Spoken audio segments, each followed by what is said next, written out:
Hey guys, tonight we wander back more than 11,000 years to a hilltop that predates everything you think you know about civilization.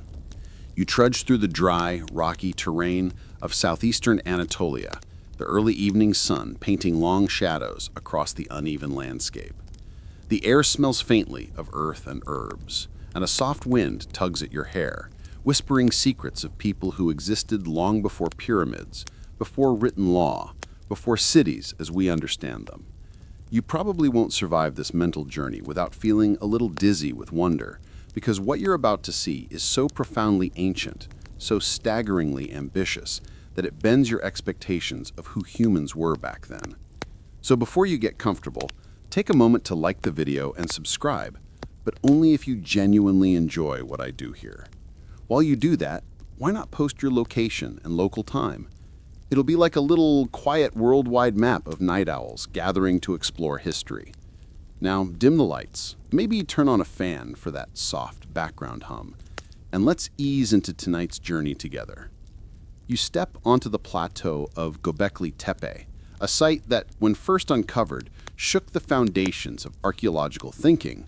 Imagine it, circular and oval enclosures, some as wide as 20 meters, each ringed with colossal, T-shaped limestone pillars.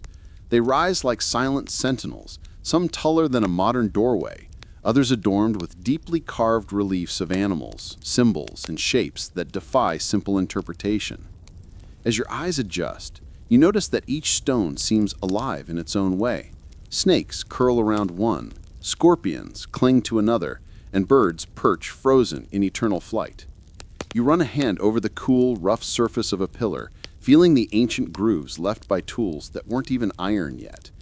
Historians still argue whether the builders had a fully symbolic language or whether these carvings were purely ritualistic, and you can't help but feel the tension of mystery pressing against your curiosity.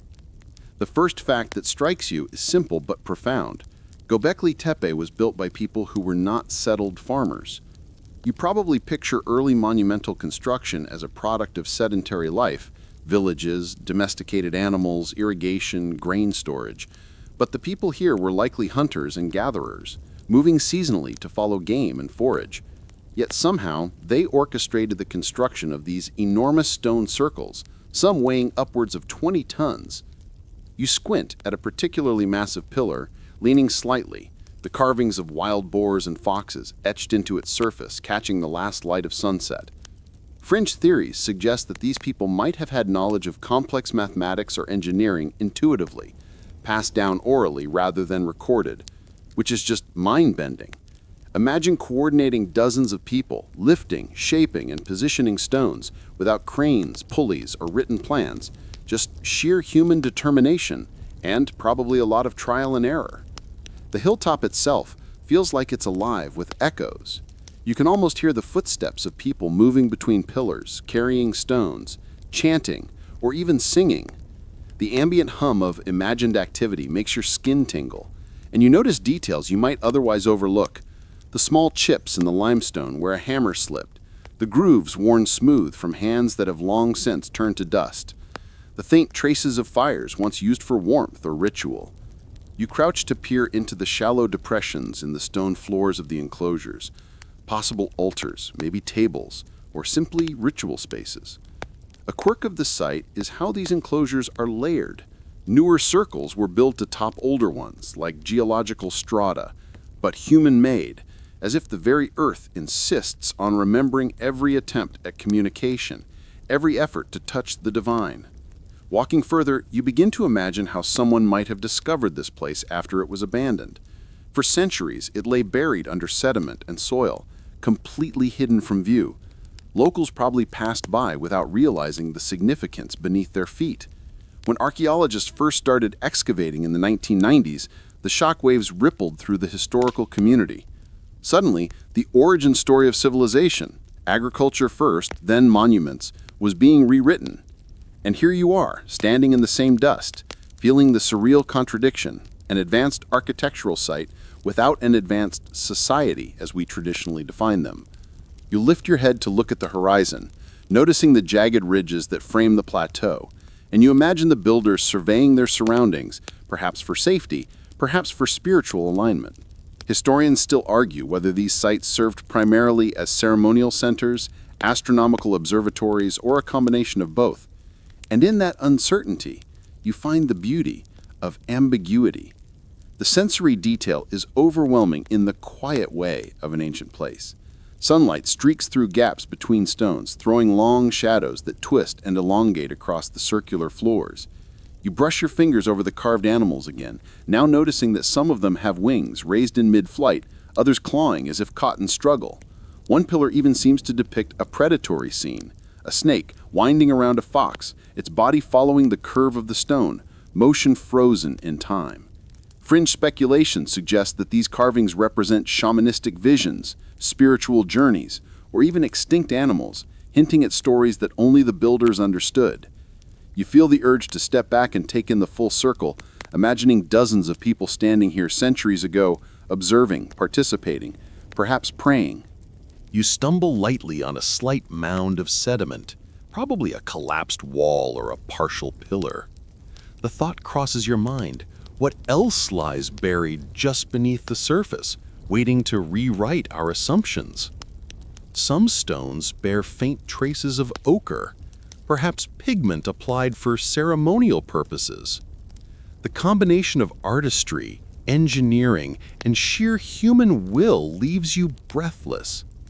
You can almost see the rhythm of labor, some people shaping stone, others transporting it with wooden rollers, others dancing or chanting in the flickering firelight. You reach a spot where two enclosures intersect, and the layering of stone and sediment hints at continuous use over generations. Historians still argue whether the site was abandoned suddenly or gradually, and you lean on a pillar, letting your imagination wander across millennia, feeling the pulse of human ambition that refuses to be erased. One detail you notice, oddly charming, is the occasional handprint or small fingerprint left in soft mortar or on a partially carved stone. A subtle reminder that, for all the monumental scale, this was still a profoundly human endeavor. It's easy to picture a young apprentice, tired hands scraping stone, hoping their effort honors the gods or ancestors, or maybe just hoping the pillar doesn't fall on their toes. And then there's the playful, almost whimsical aspect, the relief of a bird or insect rendered with such care that it makes you smile, a tiny wink across time. You wonder if humor existed here, if someone paused mid-labor to etch a fox in a ridiculous pose, imagining future eyes tracing its lines. As twilight settles over the hill, the stones begin to glow softly in the dying light, their carvings casting elongated shadows that seem to move subtly in the wind. You find a flat stone to sit on, the uneven surface warm from the day's sun. Breathing in the quiet, you start to appreciate the audacity of these people, not merely surviving, but creating, leaving a mark so powerful that you, 11,000 years later, can feel it under your fingertips. Fringe theorists even suggest that these builders had knowledge of star patterns and planetary cycles, hints embedded in pillar placements that modern telescopes and simulations can only partly decode. You close your eyes for a moment, letting the imagination carry you across the centuries, hearing faint chants, footsteps, and the scraping of tools. By the time the stars emerge in the deepening sky above, you're fully absorbed. Göbekli Tepe feels like a place out of time, where human ambition first flexed in monumental form, challenging your assumptions about what early societies were capable of. You lean back, letting the crisp night air fill your lungs, thinking about the fact that this was built long before pyramids, long before writing, before kings, before cities. And yet, here it stands, a testament to the power of human collaboration, imagination, and perhaps a touch of stubborn obsession. Historians still argue whether Göbekli Tepe was a religious hub, an astronomical observatory, or a combination of both. And in that ambiguity lies the thrilling tension of stepping into a truly ancient mystery. You blink, letting your eyes adjust to the half-light of dawn creeping over Göbekli Tepe. And suddenly, the pillars feel like they're whispering. It's as if the stones themselves are speaking, not in words you understand, but in the language of presence, weight, and intention. You move closer to the nearest T-shaped monolith, tracing the deep grooves carved into its surface, marveling at the precision with which ancient hands brought stone to life. Each pillar is unique, yet collectively they form a chorus of form and symbol, standing in a circle that seems to pulse with quiet authority. You can almost hear the imagined echo of footfalls, the scraping of tools, the whispered chants of ceremonies long vanished. This is a place where storytelling transcends written language, where narratives are etched into rock and linger in the very arrangement of space. The carvings on these pillars are a mix of the familiar and the strange. There are lions, snakes, boars, and foxes, all animals that would have been part of the surrounding environment.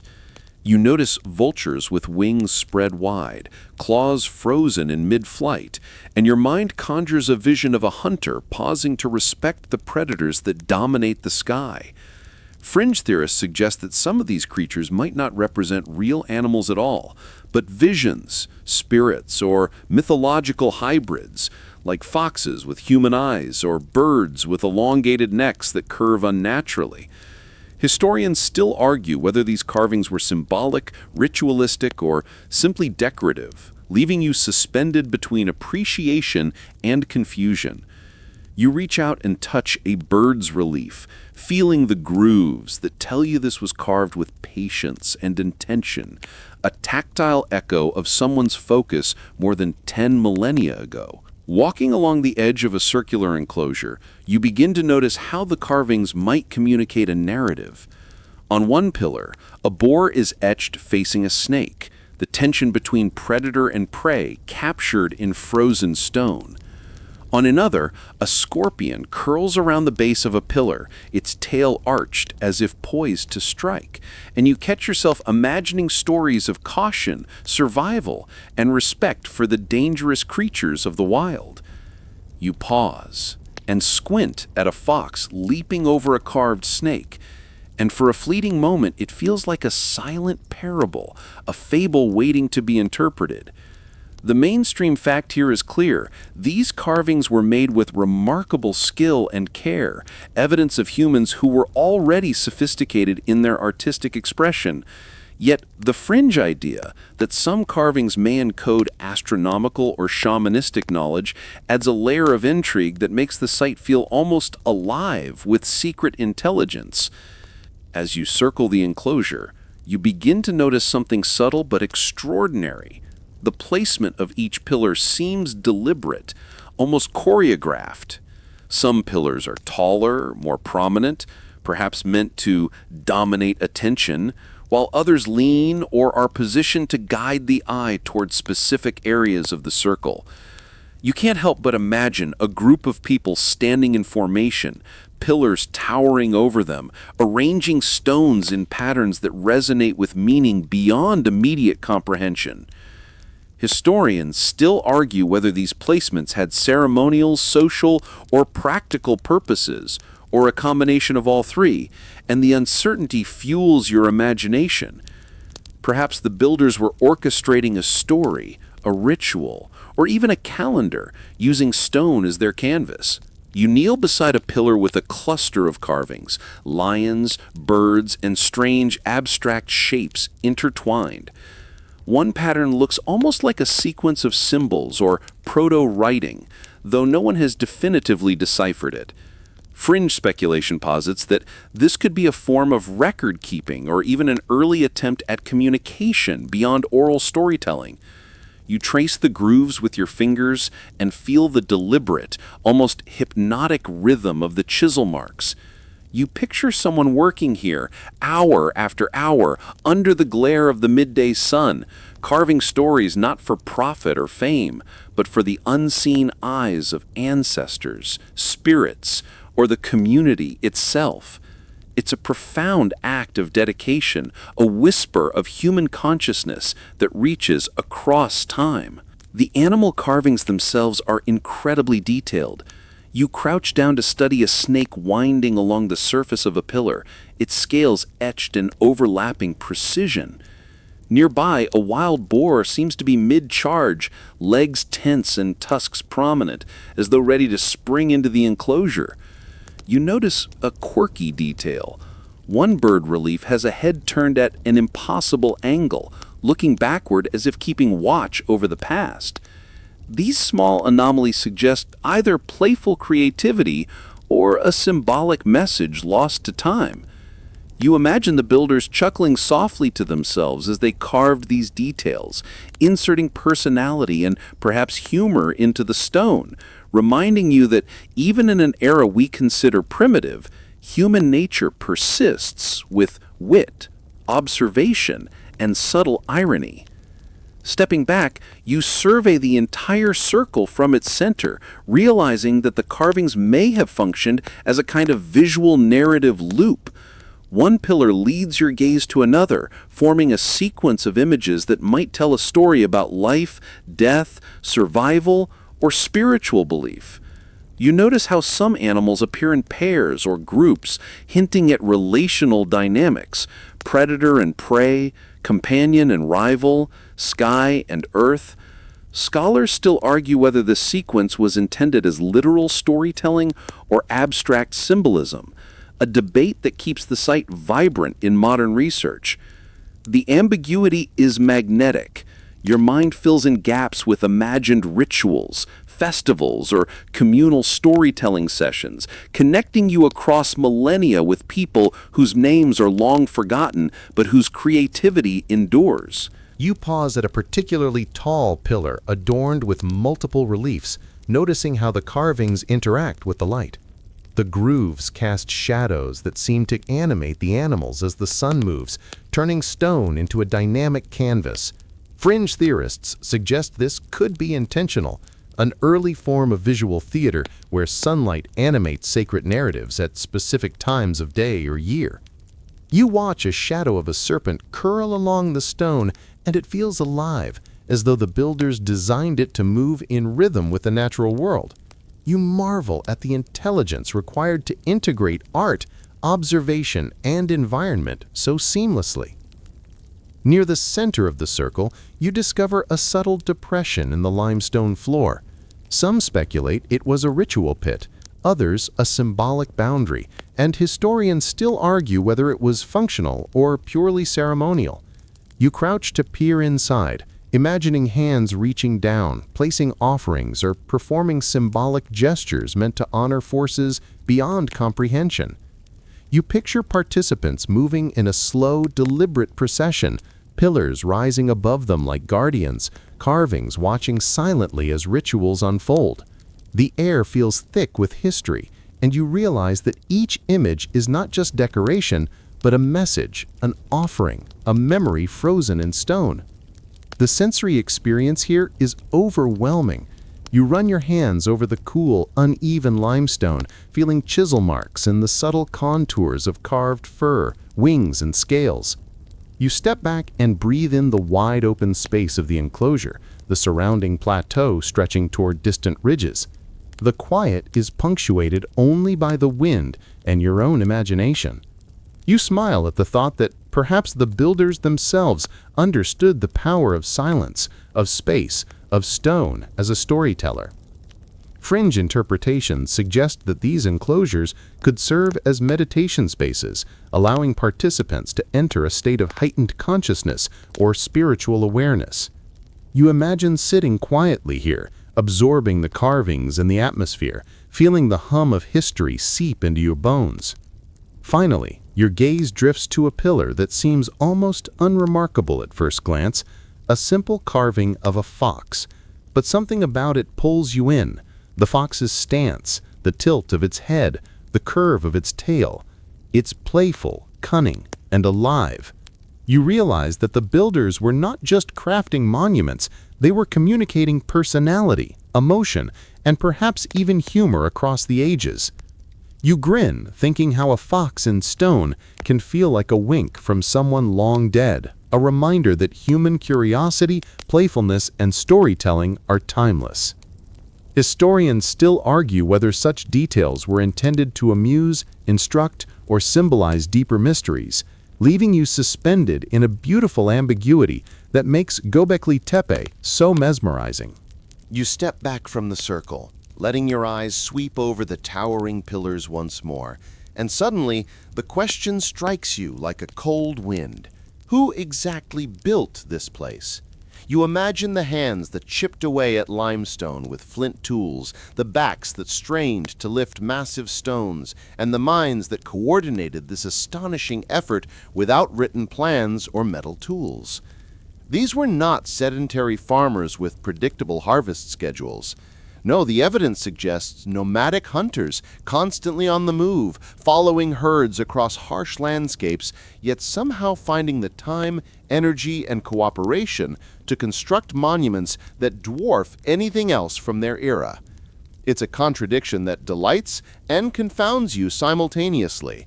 You probably wouldn't survive a week in their boots, let alone oversee the construction of these circles, but somehow they did. You crouch beside a partially buried pillar, imagining the initial stages of creation. The builders would have needed to quarry limestone blocks from nearby hills, shaping each T-shaped monolith with stone chisels and hammerstones.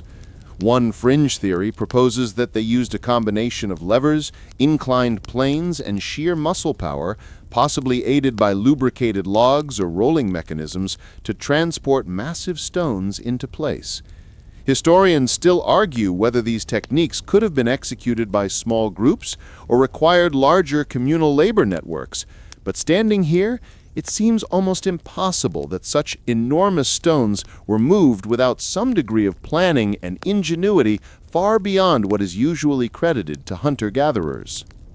As you run your fingers along the carvings of foxes, lions, and birds, you begin to reconstruct the image of the people themselves.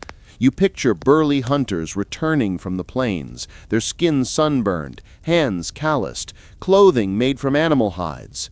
They work side by side with women, elders, and perhaps even teenagers, each contributing to the monumental project in their own way. Maybe someone specialized in quarrying, another in transporting stone, and yet another in carving reliefs of animals that had already walked, flown, or slithered across their world. You notice a peculiar detail.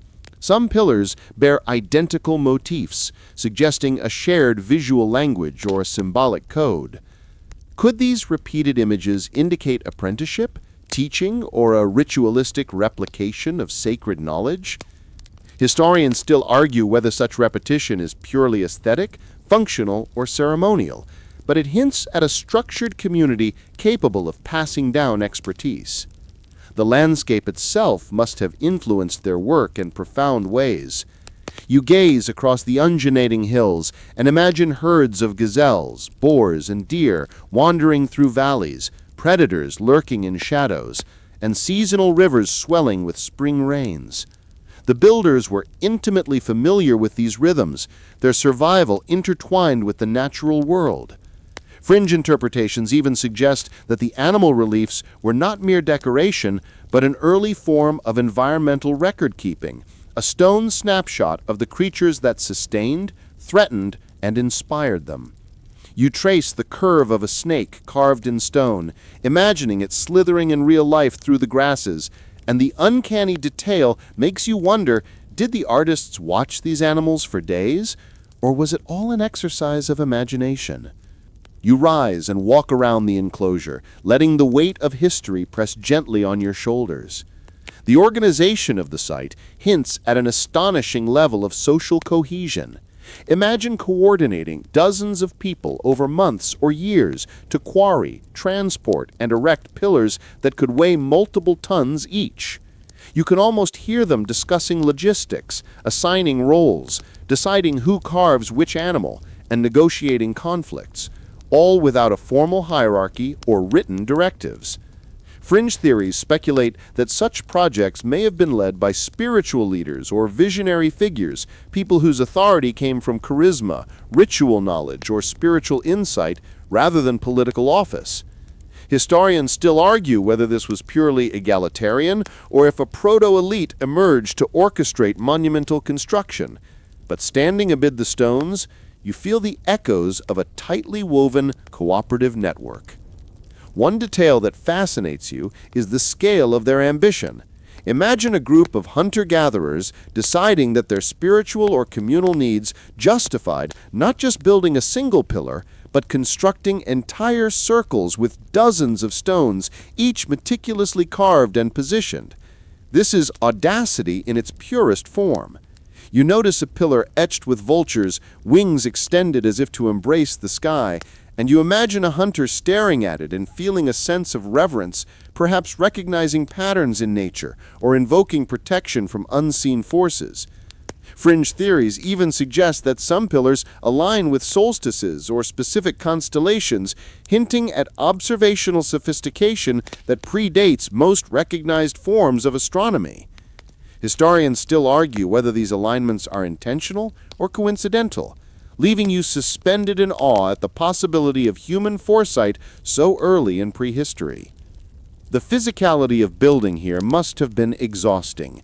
You kneel near a carved animal and picture the workers holing stones up slight inclines, levering them into place, chiseling surfaces for hours under the scorching sun.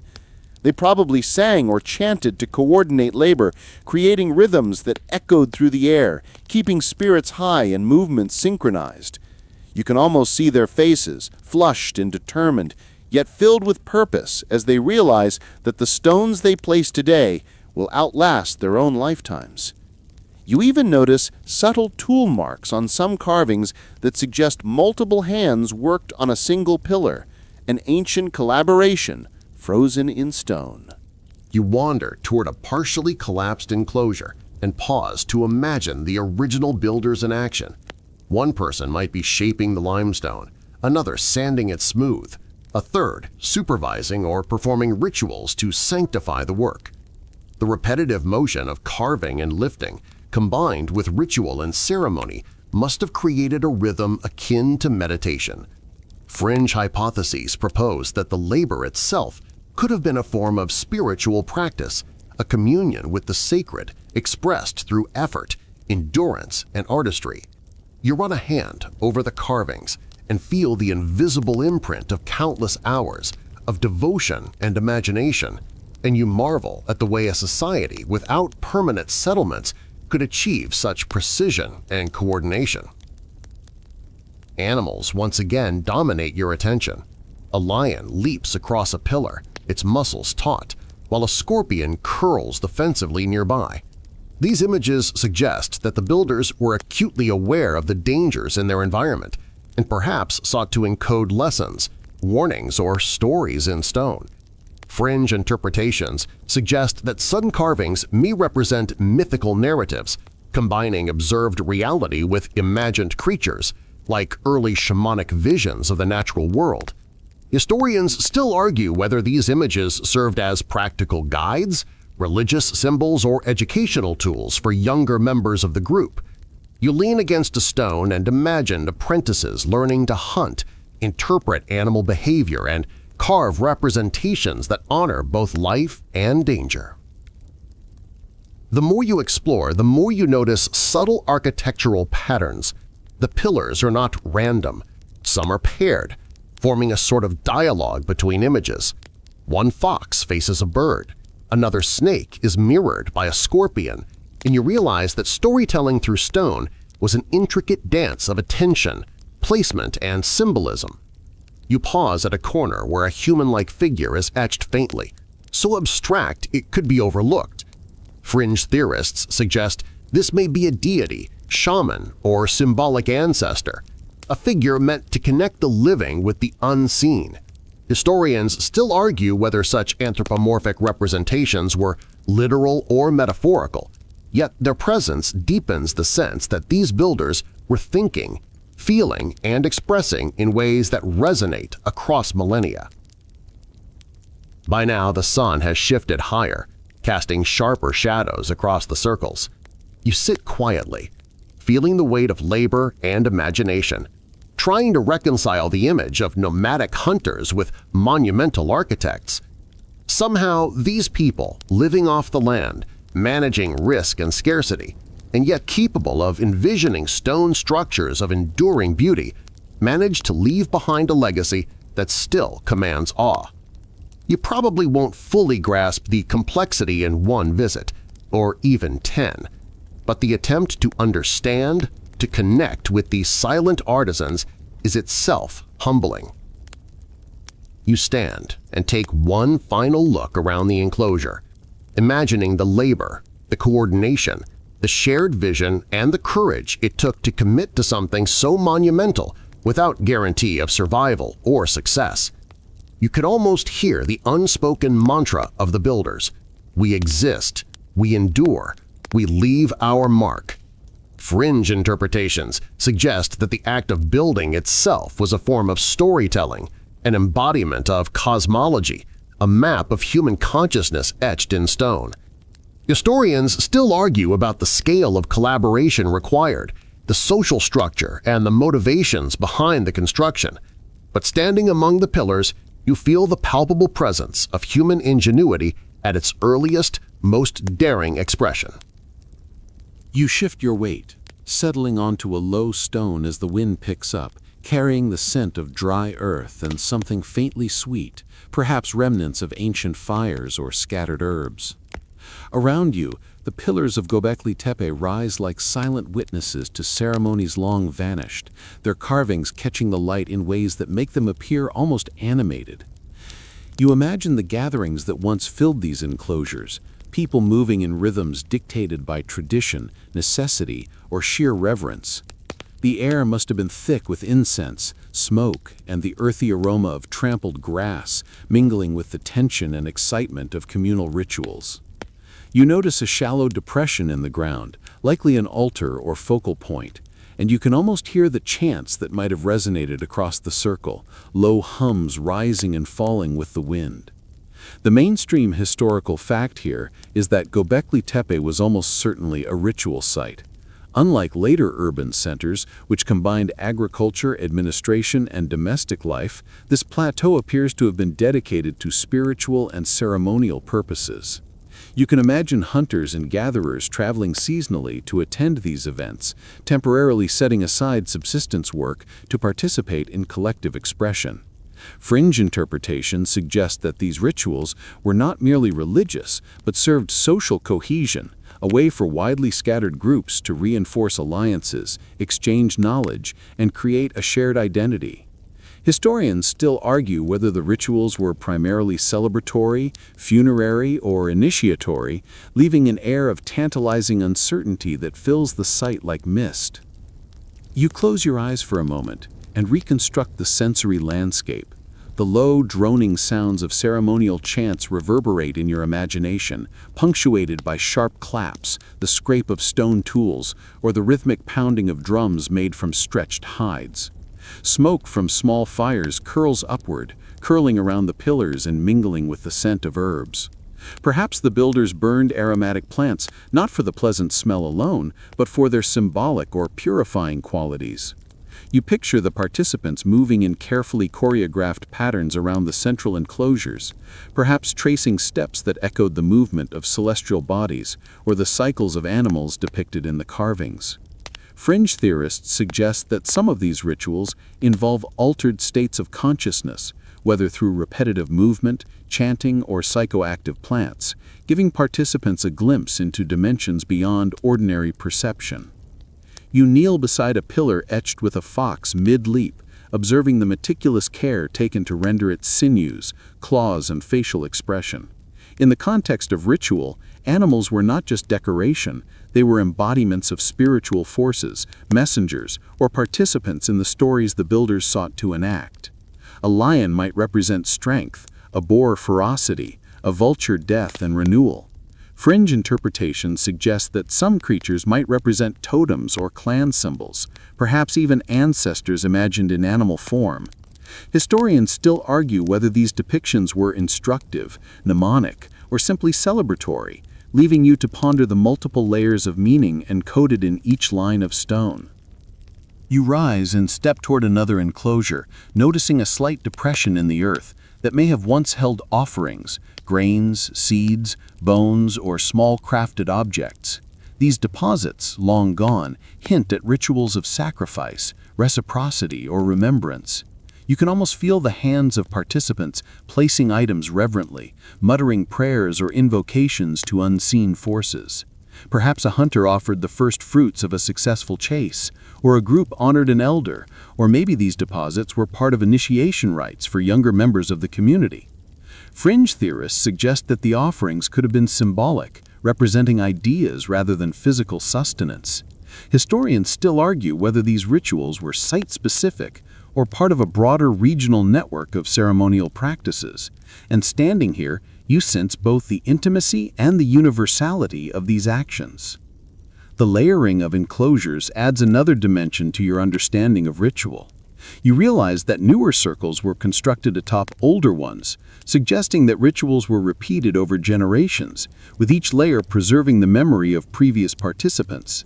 You can picture families returning seasonally, elders recounting stories, children learning to recognize the carvings and understand their significance. The physical act of building over older structures may itself have been a ritual, a way to honor ancestors while reaffirming the continuity of the community. Fringe theorists propose that this layering could symbolize the cycles of life and death, the passage of knowledge, or even the movement of celestial bodies, each new enclosure a tangible reflection of time. Historians still debate the meaning behind this construction pattern, but you feel the weight of continuity pressing softly against your imagination. A sudden gust of wind rustles across the plateau, carrying dust and loose pebbles, and you are struck by the sensory interplay of ritual and environment. The builders did not work in isolation. The landscape itself participated in their ceremonies. Shadows lengthened across the stone floors, the sun illuminated carvings in dramatic relief, and the wind song may have served as accompaniment to chants or storytelling. Fringe theories even suggest that acoustics were considered, with pillar placement amplifying or modulating sound, creating a sacred resonance for gatherings. You kneel and press your ear to the stone floor, imagining the low-frequency vibrations of drums, chants, or the subtle echo of collective movement. Historians still argue about the intentionality of acoustical design, but you can't help but feel that sound was as important as stone.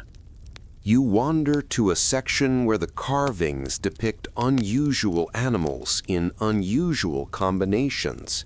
A scorpion intertwined with a bird, a fox chasing a snake, a boar paired with a feline predator. These pairings may encode symbolic lessons, mythic stories, or practical teachings about survival in a harsh landscape. Fringe interpretations suggest that these composite creatures might represent spiritual guides or liminal beings, bridging worlds of the living, the divine, and the natural. Historians still debate whether the carvings served as mnemonic devices, cosmological maps, or aesthetic expression, leaving you in the perfect space to appreciate the ambiguity of ritual. You trace the lines with your fingers, imagining apprentices learning their significance under the watchful gaze of elders, internalizing the stories, the rules, and the shared beliefs that bound the community together. As the sun climbs higher, the shadows cast by the T-shaped pillars stretch across the enclosures in dramatic arcs. You imagine ceremonies timed to these shadows, rituals unfolding in synchrony with the movement of sunlight, an early form of calendrical observation or celestial homage. Fringe theories even propose that the positions of pillars and enclosures were aligned with solstices, equinoxes, or notable stars, creating a layered spiritual and observational function. Historians still argue whether these alignments were intentional or coincidental, But the possibility invites you to see Göbekli Tepe not merely as a place of gathering, but as a living interface between humanity and the cosmos. You pause at a particularly striking pillar, adorned with reliefs of animals frozen in mid-motion. The details are astonishing: feathers, fur, claws, and wings rendered with precision that suggests not just observation, but deep understanding. You imagine the builders watching these animals, tracking their movements, learning from them, venerating them. In the context of ritual, each carving is an offering, a reflection, a teaching. Fringe interpretations suggest that some animals may have represented totemic spirits or guides, each carving chosen to imbue the space with protective or empowering energy. Historians still debate the symbolic versus practical function of these depictions, but standing here, you can almost feel the pulse of belief running through the stone. Finally, you settle onto a flat limestone slab, letting the enormity of the ritual landscape wash over you. The smell of dust and stone, the imagined sound of chants, the flickering shadows, and the silent gaze of the animal carvings create a sensory tapestry that is both ancient and immediate. You feel connected to the builders, to the ceremonies, to the mystery that persists in the air. Fringe theories propose that these rituals were a form of proto-religion, a mechanism for social cohesion, or even an early expression of philosophical inquiry. Historians still argue whether Göbekli Tepe's enclosures served multiple overlapping purposes, but you find comfort in the uncertainty, letting your mind drift into the layers of human devotion, creativity, and ambition that make this place endlessly fascinating. You lift your gaze from the stone floor, letting your eyes sweep across the monolithic T-shaped pillars, and then, almost instinctively, you look upward.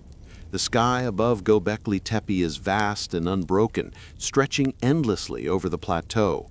You notice how the light of dawn catches the edges of the pillars, casting shadows that stretch like fingers across the circular enclosures. It's impossible not to wonder if the builders, those hunter-gatherers whose hands chipped and polished each stone, were as attentive to the heavens as they were to the earth beneath their feet. Perhaps they marked the sun's journey, the moon's phases, or the movement of distant stars, aligning their labor and rituals with patterns that unfolded in the sky above. Historians still argue whether these alignments were intentional, coincidental, or symbolic, but the evidence certainly invites you to consider the celestial dimensions of their work. You walk slowly around a particularly imposing pillar, your fingers tracing carved animals frozen in mid-stride, a boar lunging, a fox twisting, a vulture poised to swoop. Then your attention is drawn skyward again, imagining the interplay between light, shadow, and seasonal cycles. Some scholars have proposed that certain pillars align with solstices, particularly the winter solstice, when sunlight might have illuminated specific carvings in dramatic effect. Fringe theorists even suggest that the enclosures might function as a kind of star map, recording constellations or marking important astronomical events, encoded into stone long before the invention of writing. You squint toward the horizon, considering how the first rays of sunlight might have interacted with the pillars, highlighting different reliefs at different times of the year, perhaps orchestrating a visual symphony that only the initiated could fully perceive. The idea that Göbekli Tepe's creators had a sophisticated awareness of the cosmos is both humbling and exhilarating. Imagine hunter-gatherers, constantly moving with the seasons, suddenly pausing to consider the slow, precise movements of celestial bodies. You picture them observing the night sky over countless evenings, memorizing the positions of stars and planets, recognizing recurring patterns, and translating those observations into the placement and orientation of massive stones. Fringe theories speculate that some pillars may even function as calendars, their positioning recording lunar cycles, equinoxes, or eclipses. Historians still argue how deliberate these astronomical alignments were, whether they influenced the rituals performed here, or if the interpretations are projections of modern curiosity, but the possibility captivates your imagination. As you wander between two circular enclosures, you notice subtle differences in orientation. Some pillars lean slightly toward certain horizons, and others are framed by neighboring stones in ways that suggest a deliberate visual dialogue. You imagine builders standing back to observe the effect of sunrise or sunset, adjusting the positioning of stones so that shadows fell in precise ways across animal carvings. Perhaps the rising sun caught the wings of a vulture or the head of a fox, animating these frozen creatures and creating a spectacle of motion and light. Fringe scholars even suggest that such alignments could be used to mark ritual dates, coordinating gatherings with celestial events, ensuring that the timing of human activity echoed the cosmos. Historians still argue whether these alignments were primarily functional, symbolic, or aesthetic, leaving you suspended between certainty and wonder. Your attention drifts to one of the most elaborately carved pillars, covered in snakes, scorpions, and birds.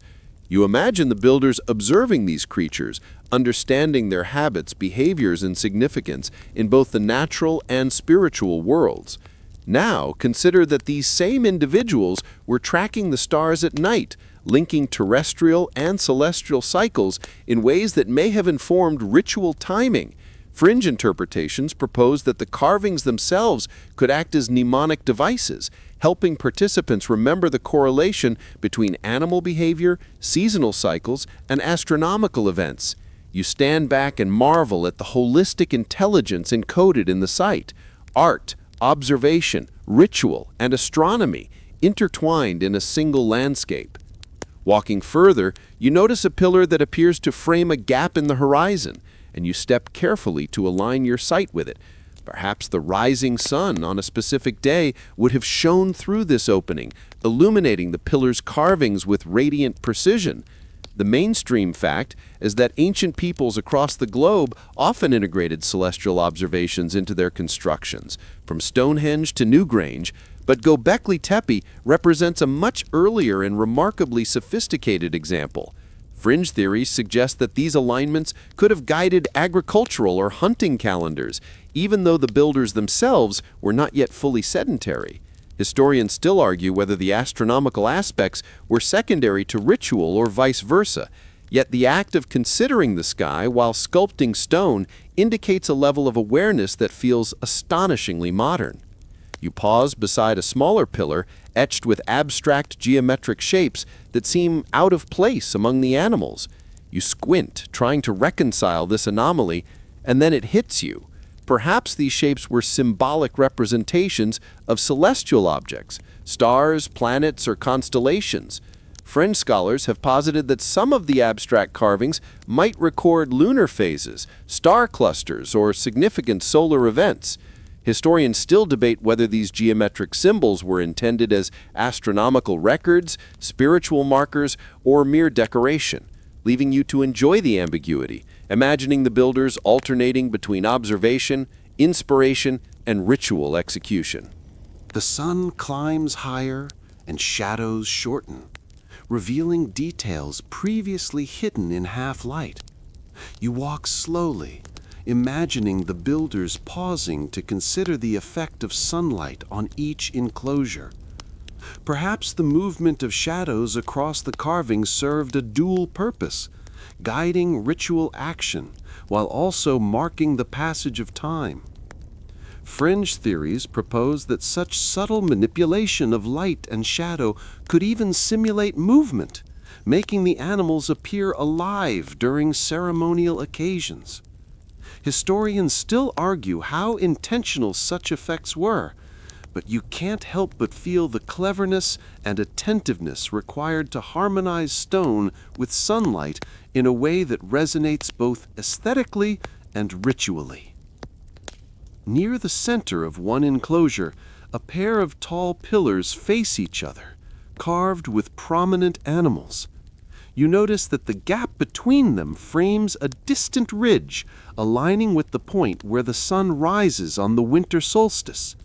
You crouch to examine the effect, imagining the first rays illuminating the reliefs, casting long shadows that animate the figures. Fringe theories suggest that these moments might have been the climax of seasonal ceremonies, orchestrated events that combined astronomical observation, social gathering, and spiritual reflection. Historians still argue whether the alignment was intentional or a happy coincidence. Yet the notion that hunter-gatherers achieved such precision leaves you marveling at their ingenuity. You move to a smaller enclosure, noticing that some pillars are shorter, angled, or recessed. Perhaps these were secondary markers, intended to complement the positions of primary stones in ways that only reveal themselves at certain times of day or year. You imagine participants arriving at dawn or dusk, watching sunlight interact with carvings, experiencing an intentional choreography of nature and stone. Fringe interpretations suggest that such effects could have been designed to enhance altered states during rituals, making the spiritual experience both visual and temporal. Historians still argue about the degree of astronomical sophistication present at Göbekli Tepe, but the interplay between stone and sky, shadow and relief, suggests a deliberate awareness of the cosmos that is deeply impressive. Finally, you sit on the edge of an enclosure, gazing up at the sky as the wind whispers across the plateau. You realize that Göbekli Tepe's builders were not merely constructing circles of stone, they were engaging in a dialogue with the heavens. Sun, moon, stars, and shadows were participants in ceremonies, observers of labor, and perhaps even witnesses to the human struggle to comprehend existence. Fringe scholars propose that the very act of aligning stone with sky was a form of devotion, a recognition that humans were part of a larger, intricate universe. Historians still argue about the intention, precision, and purpose of these alignments, but sitting here, you feel a quiet awe at the imagination and skill required to marry earth and sky so seamlessly, so poetically, and so long before the invention of written language or permanent settlements. You rise from the limestone slab, brushing dust from your hands, and take a slow step into the wide open spaces between Göbekli Tepe's enclosures. The plateau stretches endlessly, and you notice how the positioning of the circles, the heights of the pillars, and even the distances between enclosures seem deliberate, as if orchestrated to guide movement, attention, or perhaps thought itself. You picture the builders standing here, surveying the emerging complex, making subtle adjustments, aligning stones, and debating placement. Fringe theories propose that this careful planning might reflect an understanding of sacred geometry or cosmology, a recognition of proportion and rhythm that goes far beyond mere functionality. Historians still argue whether these spatial patterns were symbolic, practical, or ritualistic, leaving you in a delicious fog of speculation. As you wander, your gaze falls on a group of pillars, clustered slightly apart from the main circles. Each is decorated with a variety of animals, some familiar, some fantastical. You notice a lion whose muscles are carved with exquisite realism, a fox frozen mid-leap, and a snake curling unnaturally along the stone. Perhaps these clusters were dedicated to specific spirits, ancestral beings, or symbolic concepts, each group telling a story that only the initiates or community elders could fully interpret. Fringe interpretations suggest that these animals might represent a codified map of the natural world, with each pillar functioning as a catalog of species, behaviors, or spiritual archetypes. Historians still debate whether the enclosures served as teaching spaces, ritual theaters, or mnemonic tools, leaving you to wander with a sense of curiosity and awe. You kneel to examine one particular pillar, etched with an intricate depiction of a vulture with wings outstretched. You imagine the sculptor pausing mid-stroke, observing a real vulture overhead, capturing the angle of its wings, the curve of its beak, the intensity of its gaze. It's hard to believe that these were the creations of hunter-gatherers, constantly on the move, without settled infrastructure or advanced tools. Fringe theorists suggest that the vulture could have symbolic meaning, perhaps a guide to the spirit world, a harbinger of transformation, or even a celestial marker. Historians still argue whether the carvings were purely symbolic or had practical functions in teaching or ritual, but you can't help but feel that these images were imbued with a deep sense of intention and meaning. Moving along, you notice the sheer labor required to erect these pillars. Some weigh multiple tons, and yet there's no evidence of wheeled vehicles or advanced lifting machinery. You picture teams of men and women levering stones onto prepared foundations, using ropes, logs, and ingenuity to achieve precise placement. Fringe theorists suggest that the builders may have employed sound or rhythm to coordinate labor, chanting or drumming as stones were hauled into place. Historians still argue whether small groups could have managed such feats or if larger seasonal gatherings were necessary, but the audacity of the endeavor is undeniable. You feel a quiet thrill imagining the coordination, endurance, and communal effort required, and a wry thought crosses your mind. You probably wouldn't even survive the first day without complaining about your sore arms. You take a moment to observe the carvings on a nearby pillar, noticing how animals are grouped in pairs or sequences. A fox faces a bird, a snake curls around a scorpion, a boar charges toward a feline predator. Perhaps these arrangements reflect more than artistic flair. Perhaps they encode stories of survival, conflict, cooperation, or cosmology. Historians still argue whether the sequences represent actual events, symbolic lessons, or spiritual guidance, leaving you suspended in a space where imagination is the bridge between past and present. As you step between two enclosures, you notice subtle differences in the stonework. Some pillars are heavily polished, while others bear rougher, more primitive carvings. Perhaps these differences reflect generational shifts, apprentices learning under masters, or intentional distinctions for ritual purposes. Fringe theorists even propose that different styles correspond to different social roles or spiritual functions within the community, with certain designs reserved for elite participants or specific ceremonies.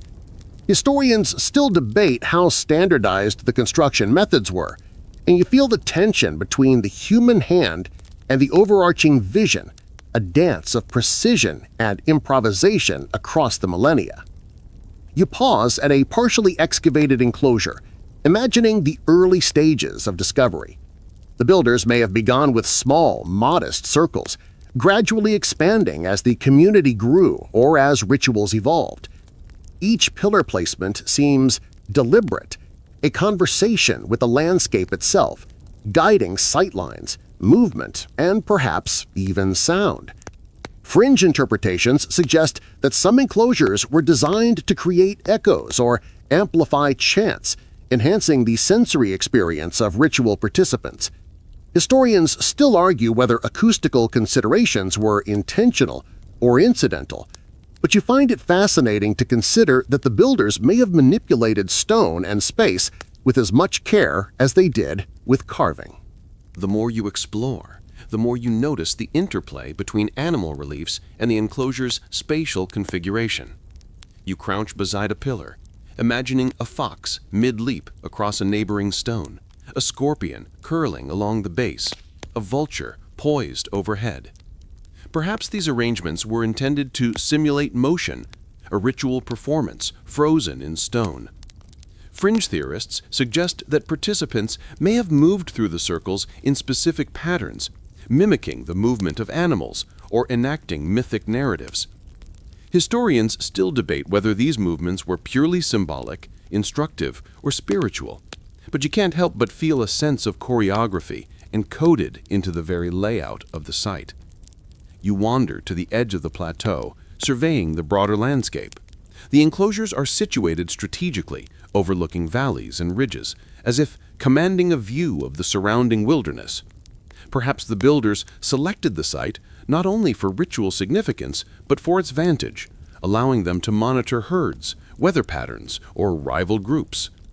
Fringe interpretations suggest that the elevated position could have enhanced spiritual or astronomical observations, creating a bridge between earth and sky.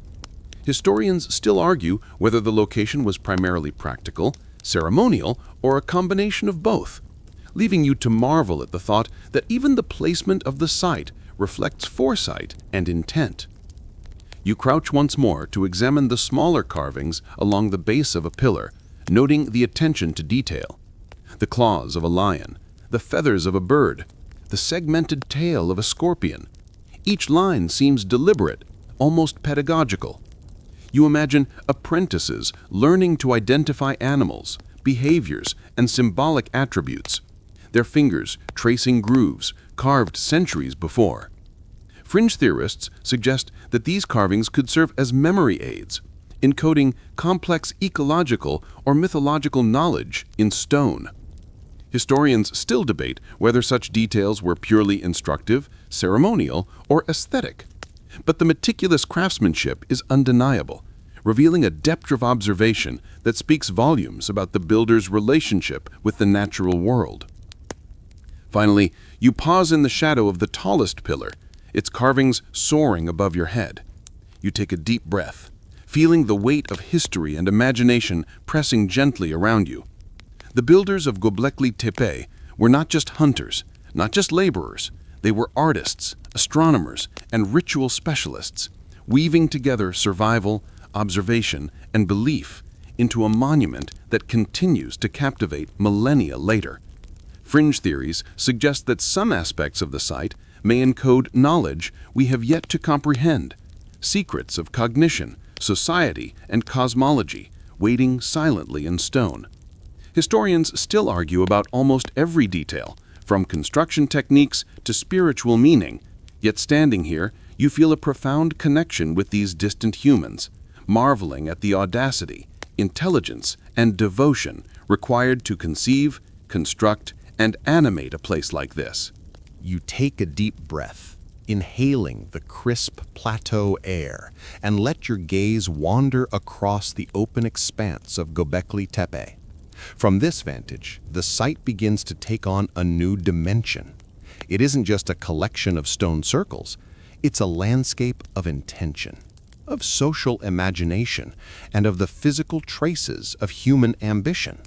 You imagine the builders, not a monolithic group, but a network of interdependent individuals, hunters who tracked game, gatherers who collected herbs, carvers who etched animals into stone, ritual specialists who orchestrated gatherings, and elders who passed knowledge through stories and gestures.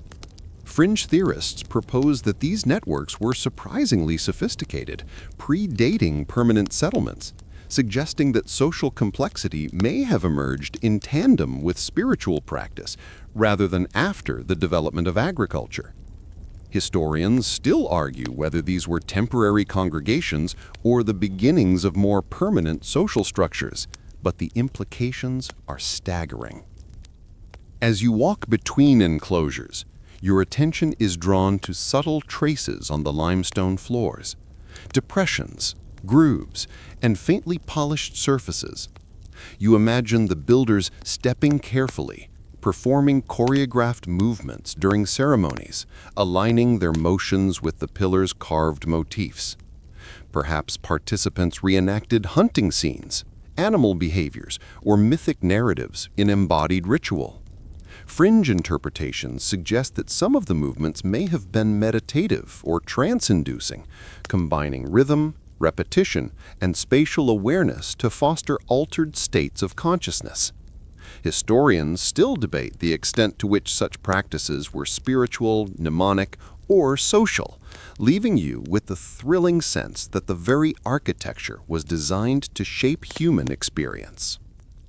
Nearby, a pillar stands slightly apart, carved with a combination of familiar animals and abstract shapes.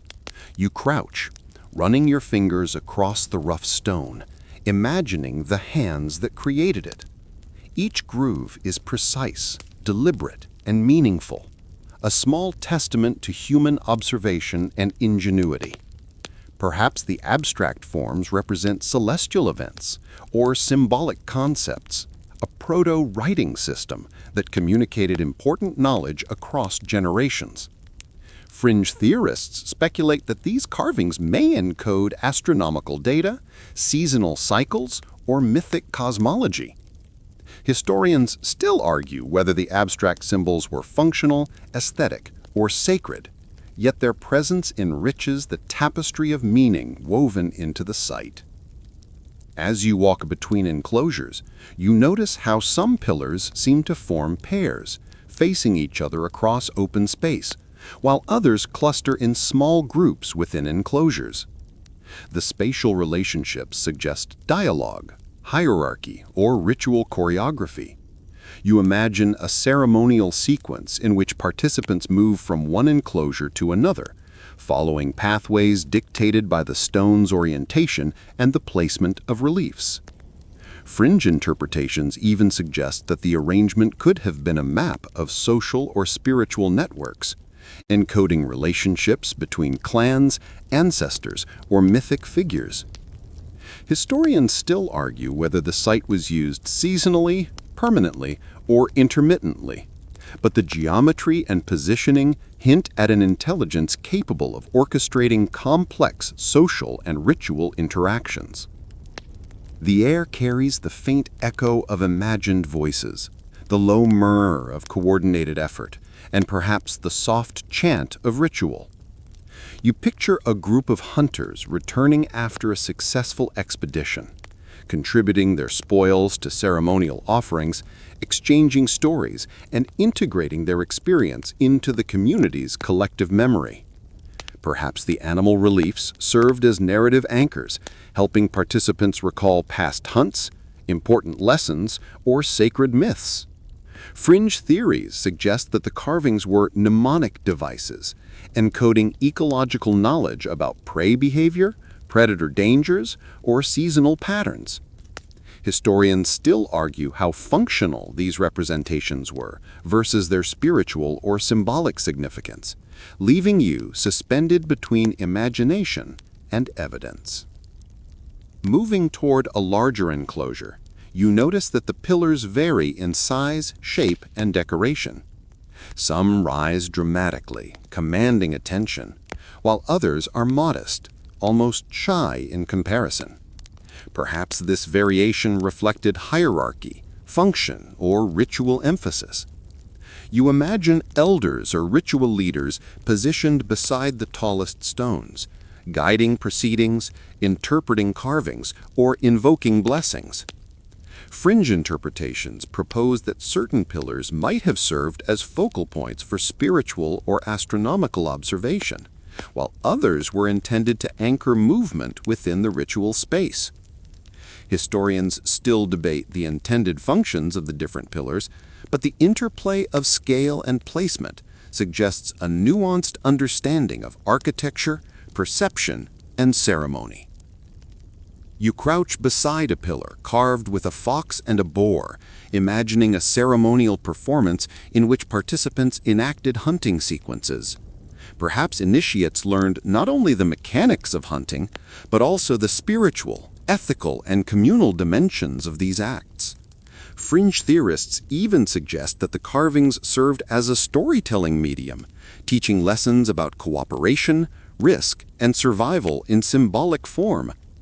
Historians still argue whether these depictions were literal, symbolic, or both, leaving you room to wander between interpretations, appreciating the complexity of meaning embedded in every line of stone. The layering of enclosures catches your attention. Some are built directly atop earlier constructions, partially preserving the work of predecessors while creating new ceremonial spaces. You imagine the first builders gazing down at older circles, honoring the memory and labor of those who came before while asserting continuity and renewal. Fringe theories propose that this layering might symbolize cycles of life, death, and rebirth, linking past, present, and future generations in an ongoing ritual narrative. Historians still debate whether the layering was deliberate, symbolic, or merely a consequence of expansion, but you sense the deep temporal consciousness embedded in the site. You wander to a slightly recessed area where the light filters differently, casting long shadows across carved animals. Perhaps this area was reserved for special rituals, initiations, or private observances. You imagine participants moving slowly, guided by shadows, chants, and gestures, experiencing the site as a multi-sensory environment. Fringe interpretations suggest that light, shadow, and spatial orientation were integral to creating altered states of awareness, reinforcing spiritual or social hierarchies. Historians still argue whether such design choices were intentional or incidental, but standing here, you feel the careful orchestration of human perception and experience. A faint breeze carries the scent of earth and dust, reminding you of the physical labor involved in quarrying, transporting, and erecting the massive stones. You picture teams of workers using ropes, levers, and sheer coordination to move pillars weighing tons, all without metal tools or wheels. Perhaps the labor itself was ritualized, a form of devotion or social bonding. Fringe theories suggest that shared physical effort reinforced cohesion, transmitting cultural knowledge through embodied practice rather than written text. Historians still debate whether construction was seasonal, sporadic, or continuous, but imagining the communal effort leaves you in awe of both human endurance and ingenuity. The carvings once again draw your attention. A lion crouches beside a scorpion, a bird peers over a fox, a snake curls through the base of a pillar. Each arrangement seems deliberate, hinting at symbolic logic or narrative sequencing. You imagine participants learning to read the stones, internalizing lessons about survival, morality, or cosmology through repeated observation and ritual practice. Fringe interpretations suggest that the carvings encoded knowledge about predator-prey interactions, ecological cycles, or spiritual hierarchies. Historians still argue about their exact purpose, leaving space for you to explore the intersection of art, instruction, and devotion in your mind. Finally, you sit down against a smooth pillar, letting the weight of the site settle around you. You feel the pulse of human activity, labor, and imagination echoing through time. The builders of Göbekli Tepe were hunters, artists, astronomers, and ritualists, weaving survival, observation, and belief into a monument whose complexity continues to challenge modern understanding. Fringe theories propose that aspects of the site might encode knowledge or spiritual practices we have yet to comprehend. Historians still argue about every detail, from social organization to symbolic meaning, but sitting here, you sense the audacity, devotion, and ingenuity required to conceive, construct, and animate a place like this, a place that speaks across millennia. You push yourself up from the base of the pillar, brushing dust from your knees, and let your eyes roam across the plateau, absorbing the scale and rhythm of Göbekli Tepe. Each enclosure, each stone, each carving seems to resonate with deliberate intention. You imagine the builders standing back, evaluating their work, adjusting pillars, and debating how the next stone should be placed. This was not simply construction, it was choreography in stone, a performance that stretched across generations. Fringe theorists suggest that the entire site may have been conceived as a kind of spiritual theater where movement, observation, and ritual merged seamlessly. Historians still argue whether this choreography was purely ceremonial, functional, or a hybrid of both, leaving your imagination free to wander through possibilities. As you walk between two large T-shaped pillars, you notice the intricate carvings that cover every surface. Lions crouch, foxes twist, birds hover, and snakes coil in endless loops. The realism of the animals is striking, each muscle, feather, and scale captured with astonishing precision. You imagine a sculptor pausing, studying a vulture in flight, or a boar mid-charge, translating its motion into stone with a level of detail that seems almost impossible for hunter-gatherers without advanced tools. Fringed interpretations suggest that some animals may symbolize spiritual guides or cosmological principles, embodying forces that shaped the builder's understanding of the world.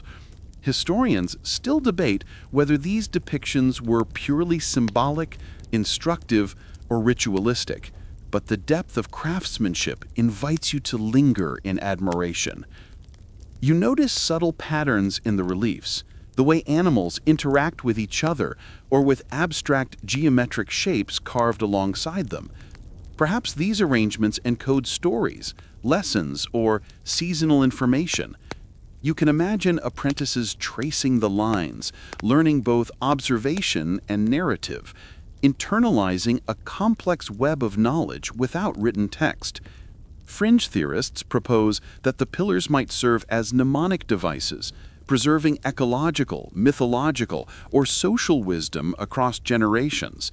Historians still debate whether the sequences were narrative, symbolic, or ritualistic, but you sense an extraordinary interplay of art, memory, and function. The placement of the enclosures themselves begins to tell a story. Some pillars form pairs, seemingly in conversation with each other, while others cluster in small groups, guiding movement across the site. You picture ritual participants moving deliberately between enclosures, following prescribed paths, perhaps enacting mythic journeys or seasonal cycles.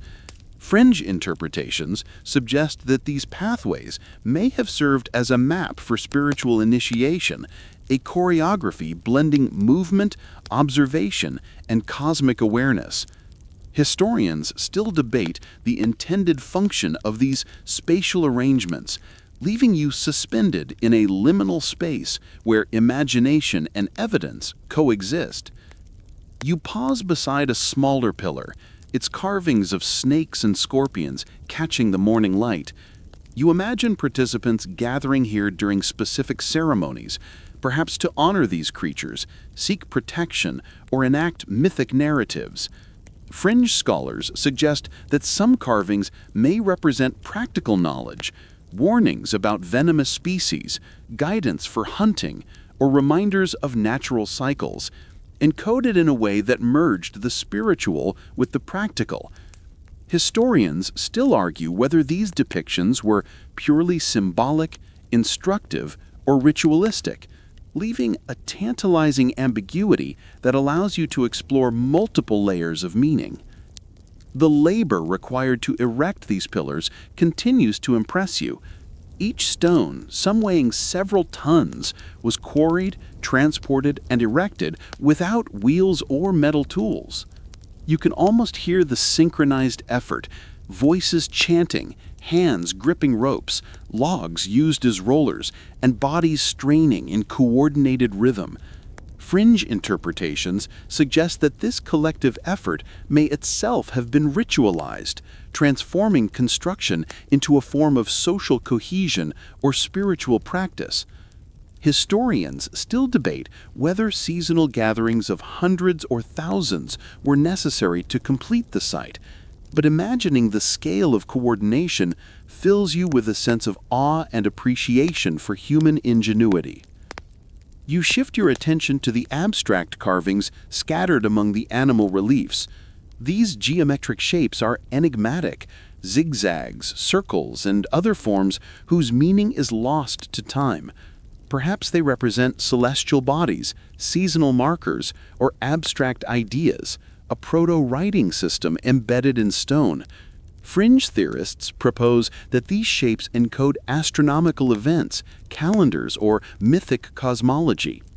Historians still debate whether these forms had practical, symbolic, or ritualistic significance, but their presence hints at a cognitive complexity that challenges assumptions about pre-agricultural societies. As the sun climbs higher, shadows shift across the pillars, animating the carvings in ways that may have been intentional. You imagine ritual participants moving in rhythm with the changing light, observing how shadows fell across animals and abstract motifs, experiencing a dynamic interplay between stone, sun, and human action.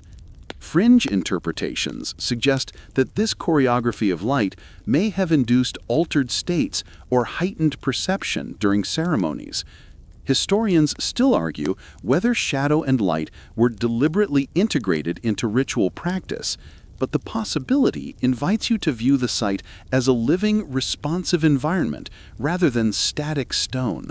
A sudden gust of wind brings dust across the plateau, stirring loose pebbles and carrying a faint scent of earth and herbs. You picture rituals where participants invoked elemental forces, wind, sun, fire, and water, interacting with both the natural world and the sculpted environment. Fringe theorists propose that some enclosures may have been designed to amplify sound, creating echoes or vibrations that enhanced ritual experience.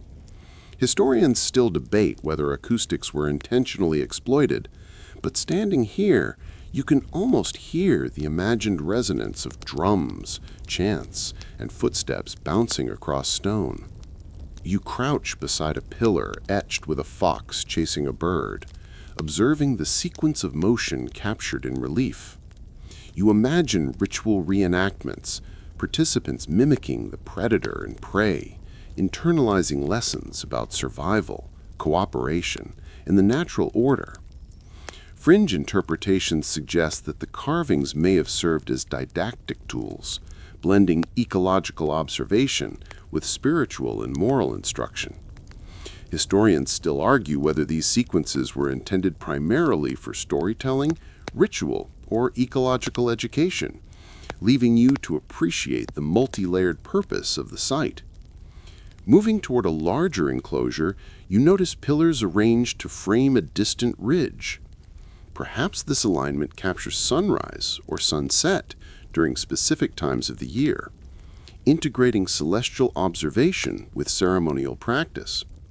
Fringe theorists suggest that this alignment could have functioned as a calendar or as a spiritual marker, linking the earthbound rituals with cosmic rhythms. Historians still debate whether such alignments were deliberate, symbolic, or coincidental, but the combination of astronomy, ritual, and architecture hints at a level of sophistication that feels almost impossible for a pre-agricultural society. You pause beside a pillar carved with a vulture, a boar, and a scorpion, noticing how the reliefs interact visually.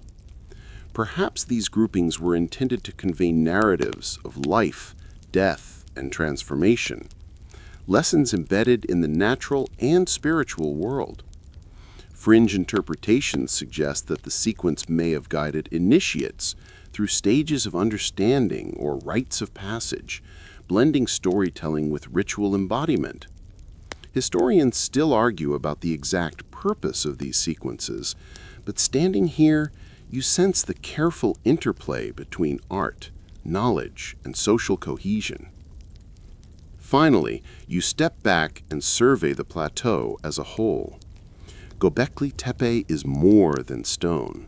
It is memory, intention, and social imagination frozen in space. The builders were not just hunters or gatherers. They were architects of ritual, observers of nature, and early astronomers, blending practical knowledge, spiritual insight, and artistic expression into a cohesive, enduring creation.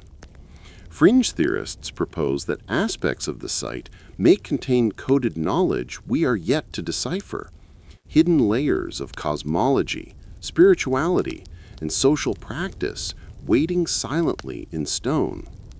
Historians still argue about nearly every facet, but you feel the extraordinary human achievement embedded in this landscape, a testament to creativity, intelligence, and devotion that resonates across millennia.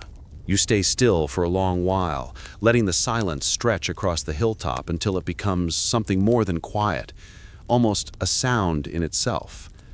The wind sighs through the shallow hollows between pillars, and you realize that even in their stillness, these stones speak. Their messages are faint, distorted by 10,000 years of burial and time.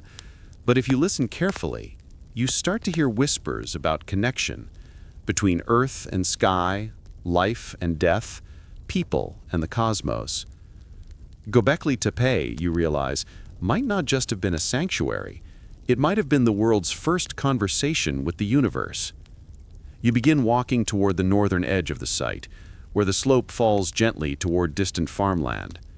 Modern researchers have mapped traces of structures beyond the main enclosures, small circles of stones that hint at a much larger complex. Some archaeologists believe there are dozens more enclosures buried under the mound, waiting their turn to be unearthed. Fringe theorists go further, suggesting an entire network of ritual sites once spread across the ancient landscape, a vast spiritual web connecting Göbekli Tepe to other sacred hills.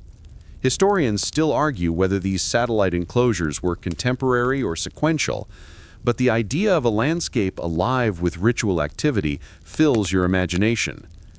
You picture torch-lit processions weaving between these sites, figures carrying offerings, music echoing across the valleys. Maybe different groups, once nomadic, would converge here seasonally, bringing with them stories, goods, and genetic diversity. The place might have served not only as a temple, but as a prehistoric World's Fair, where trade, myth, and technology met. Fringe ideas even propose it was a training ground of sorts, where elders passed down techniques of stone carving, animal observation, and social coordination to younger members. Historians still debate whether such an advanced level of cultural exchange existed then, but your mind enjoys building the scene, an early prototype of civilization buzzing with purpose under the starlit Anatolian sky. As you walk, your foot strikes a chunk of limestone, smooth, heavy, and oddly shaped. You crouch, imagining a worker from 12,000 years ago hefting a similar stone. How many hands touched it?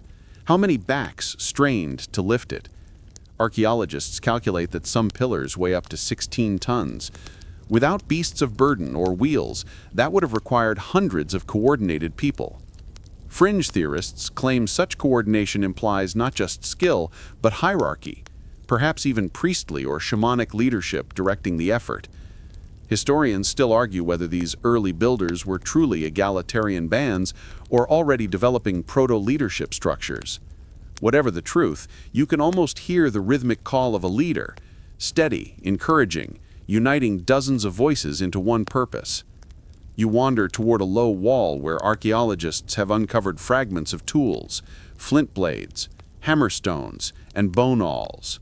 These were their chisels, their hammers, their brushes. You pick one up in your imagination, a chipped flint blade, cool and sharp. You can see a carver kneeling, scraping patiently at the stone, stroke after stroke, hour after hour. There's something meditative about the image. Creation through repetition. Fringe interpretations imagine the act of carving itself as a spiritual offering, each motion a silent prayer, each finished figure a conversation with the divine. Historians still debate whether labor had ritual meaning or was purely practical, but you can almost feel the trance-like focus in the repetition, the deep satisfaction of shaping stone with nothing but persistence. Then you notice something curious. Many animal carvings seem to stare in the same direction, upward toward where the sky would have been at certain points in the past. Astronomers who studied Göbekli Tepe have suggested alignments to the stars Vega and Sirius. Others propose that the site tracked the precession of the equinoxes, a cosmic clock measuring time on a grander scale. Fringe theorists go even further, hinting that the builders encoded sky maps, comet paths, or celestial myths into the reliefs. Historians still argue whether the evidence supports astronomical intent or coincidence, but the thought of stone pillars as sky calendars feels profoundly human, that eternal urge to understand where you stand in the cosmos. As you continue, you pass the central enclosure again, those twin T-pillars rising like silent guardians. You notice something subtle. One pillar's arms are carved slightly differently from the others. One hand points downward, the other inward, as if performing a gesture. You picture two figures mid-conversation, or perhaps mid-ritual, locked in some sacred dialogue. Fringe interpretations imagine these as representations of deities, or maybe ancestors, embodying dual forces, life and death, earth and sky, chaos and order. Historians still debate whether they were gods, ancestors, or abstract symbols, but you feel the power of the pairing. They stand like questions carved in limestone, still waiting for answers. A lizard darts across the stones and disappears between cracks, reminding you that life here never truly left. The same species might have scuttled under the builder's feet, unseen, but part of the same ecosystem. You picture people pausing to watch, smiling, maybe seeing a sign or omen in its movement. Ancient spirituality was woven deeply with the natural world. Every creature had significance. Fringe theorists claim that early humans perceived animals not as separate beings, but as reflections of themselves, spiritual duals inhabiting the same sacred web. Historians still argue how far animistic belief shaped social behavior. But standing here, surrounded by carved foxes and vultures, you can almost feel the blurred boundary between human and animal souls. The air grows warmer as you wander toward the sunlit edge of the plateau. You imagine the seasons turning, the builders returning each year, repairing, expanding, adding new carvings as new generations took up the work. Maybe each group added its mark, its contribution, its myth. Over centuries, the site might have evolved into a living archive, a stone book that no single group authored, but all contributed to. Fringe theorists suggest it was never truly finished, only paused, each generation layering its memory on top of the last. Historians still debate whether Göbekli Tepe was abandoned, buried deliberately, or simply forgotten. But the notion that it once pulsed with seasonal life gives it a human warmth that no ruin can erase. You pause and look back.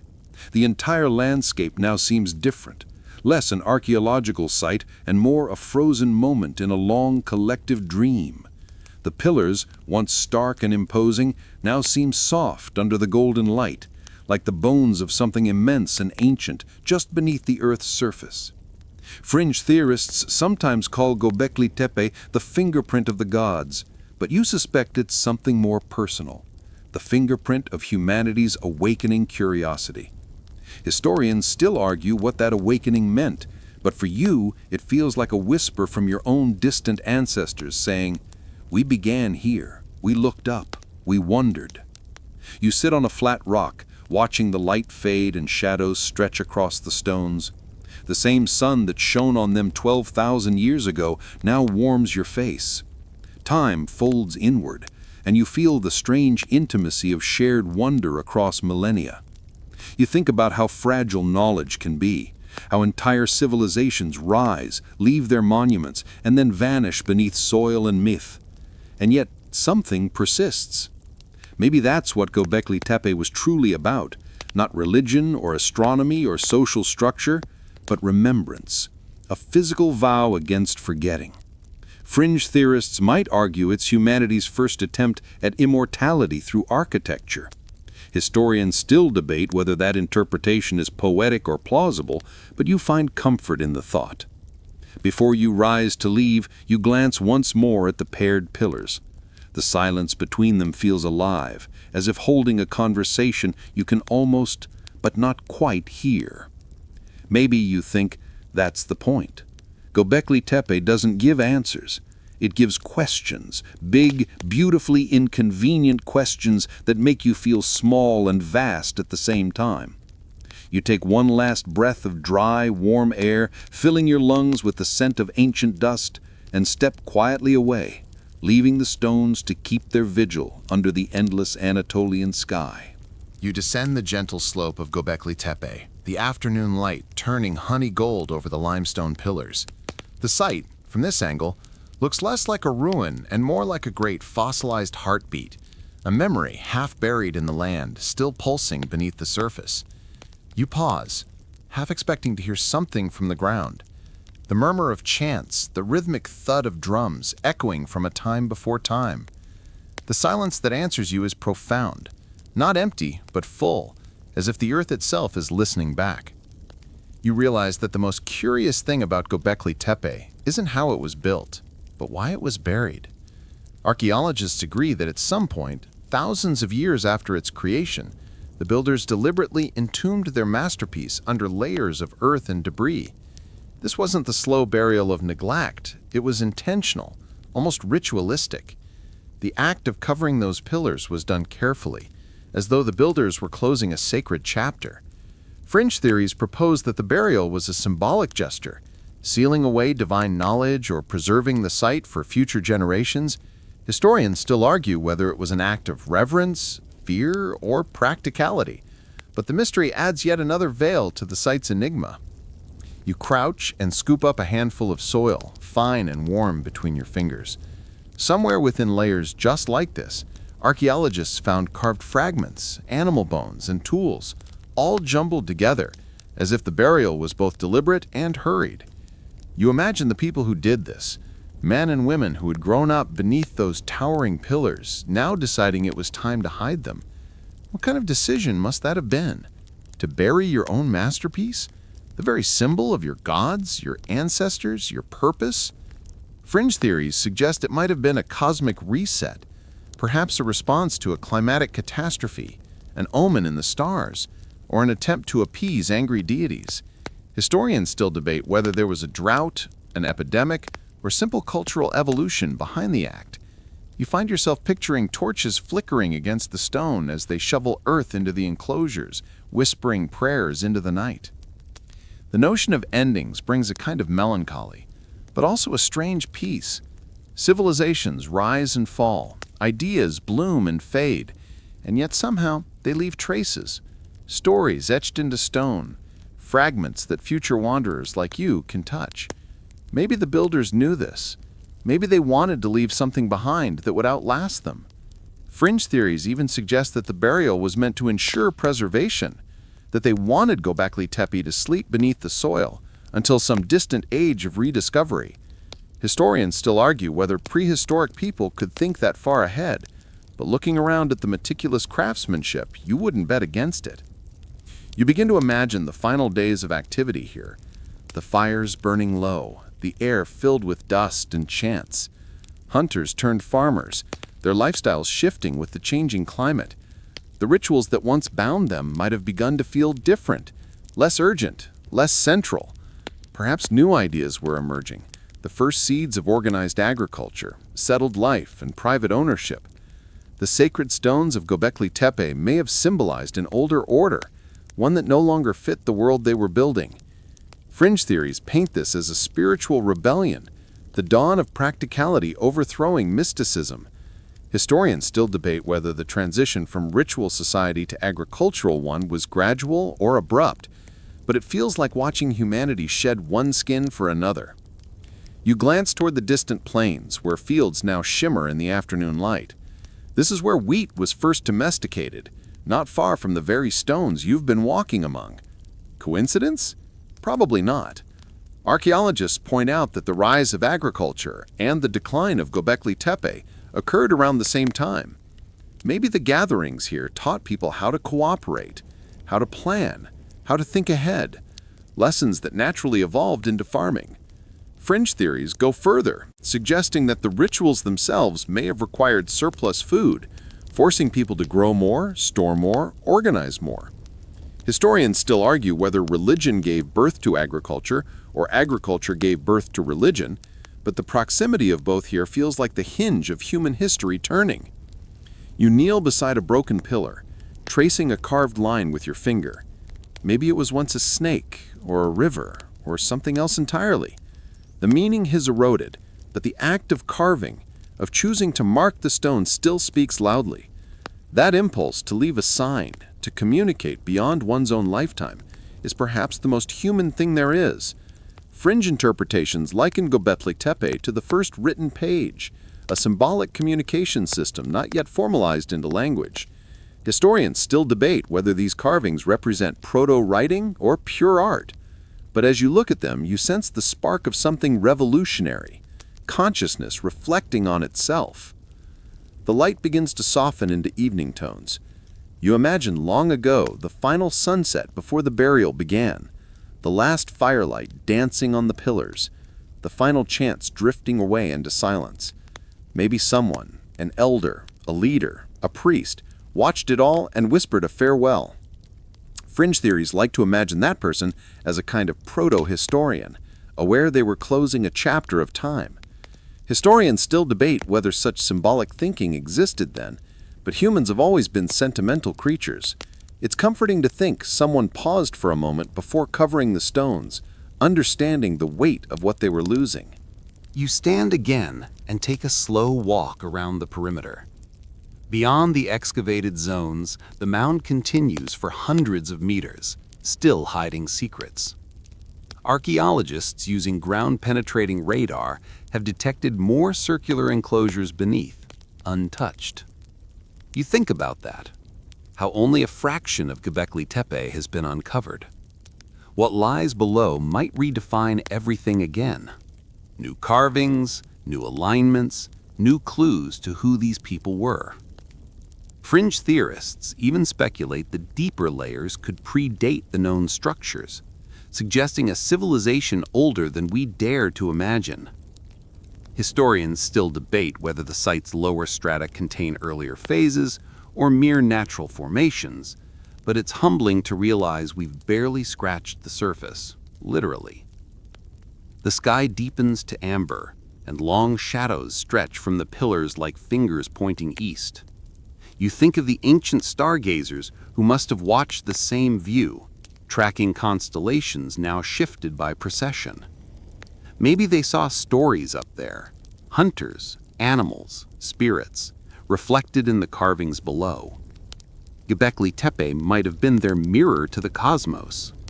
Fringe theories suggest the entire site was designed as a cosmic map, aligning Earth, sky, and story into one unified worldview. Historians still argue whether the site's lower strata contain earlier phases or mere natural formations, but it's humbling to realize we've barely scratched the surface, literally. You walk until you reach the edge of the plateau, where the land drops away into shadowed hills. For a moment, you let your eyes drift over the horizon, imagining torches flickering in the distance, perhaps from other hills, other temples, now lost to time. It strikes you how civilizations echo each other, how patterns repeat. Build, worship, abandon, rediscover. You think of Stonehenge, of the Mayan pyramids, of Easter Island, all different, all whispering the same question. Who built us, and why? Fringe theorists call it the universal myth of beginnings. Historians still argue whether these sites share direct lineage or just human curiosity, but the resemblance feels uncanny. Humanity, it seems, never stopped trying to talk to the sky. As night settles, the plateau becomes a quiet sea of shadows. You realize that everything you've seen today, the pillars, the carvings, the soil, exists halfway between dream and memory. Göbekli Tepe isn't just a ruin, it's a mirror reflecting both the dawn of humanity and your own restless need to understand. You take a slow breath and feel something gentle and unspoken settle in your chest. A connection not of logic, but of belonging. These weren't strangers. They were us, only earlier in the story. You turn toward the path leading down, the night air cool against your skin. Behind you, the buried sanctuary rests again, unbothered, unhurried, perfectly patient. You get the sense it doesn't mind being misunderstood. After all, it has already outlasted ice ages, empires, and every human certainty about what civilization means. Maybe it will outlast us too, and someday someone else will dig through the dust asking the same questions you've asked tonight. Night falls again over Göbekli Tepe, but not the night of the builders, the night of time. The stars that once glittered over hunters now shine over farmers, kings, and the empires that came after. The carved pillars, once alive with ceremony and song, are slowly being buried under layers of earth, wind, and silence. And perhaps most hauntingly of all, it seems they were buried on purpose. Imagine that. A civilization, long before writing or the wheel, spent centuries raising the most extraordinary stone monuments the world had ever seen, and then they covered them up. They did not abandon them in ruin. They did not let them decay naturally.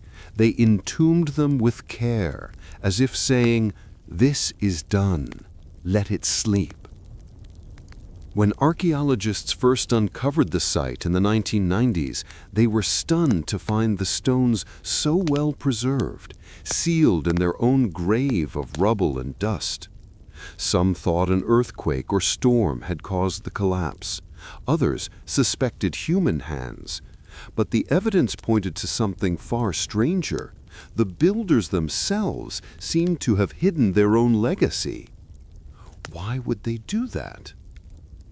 Some scholars think it marked the end of an era, a ritual closure. As people began to settle and farm the land, the hunter-gatherer gods may have lost their hold.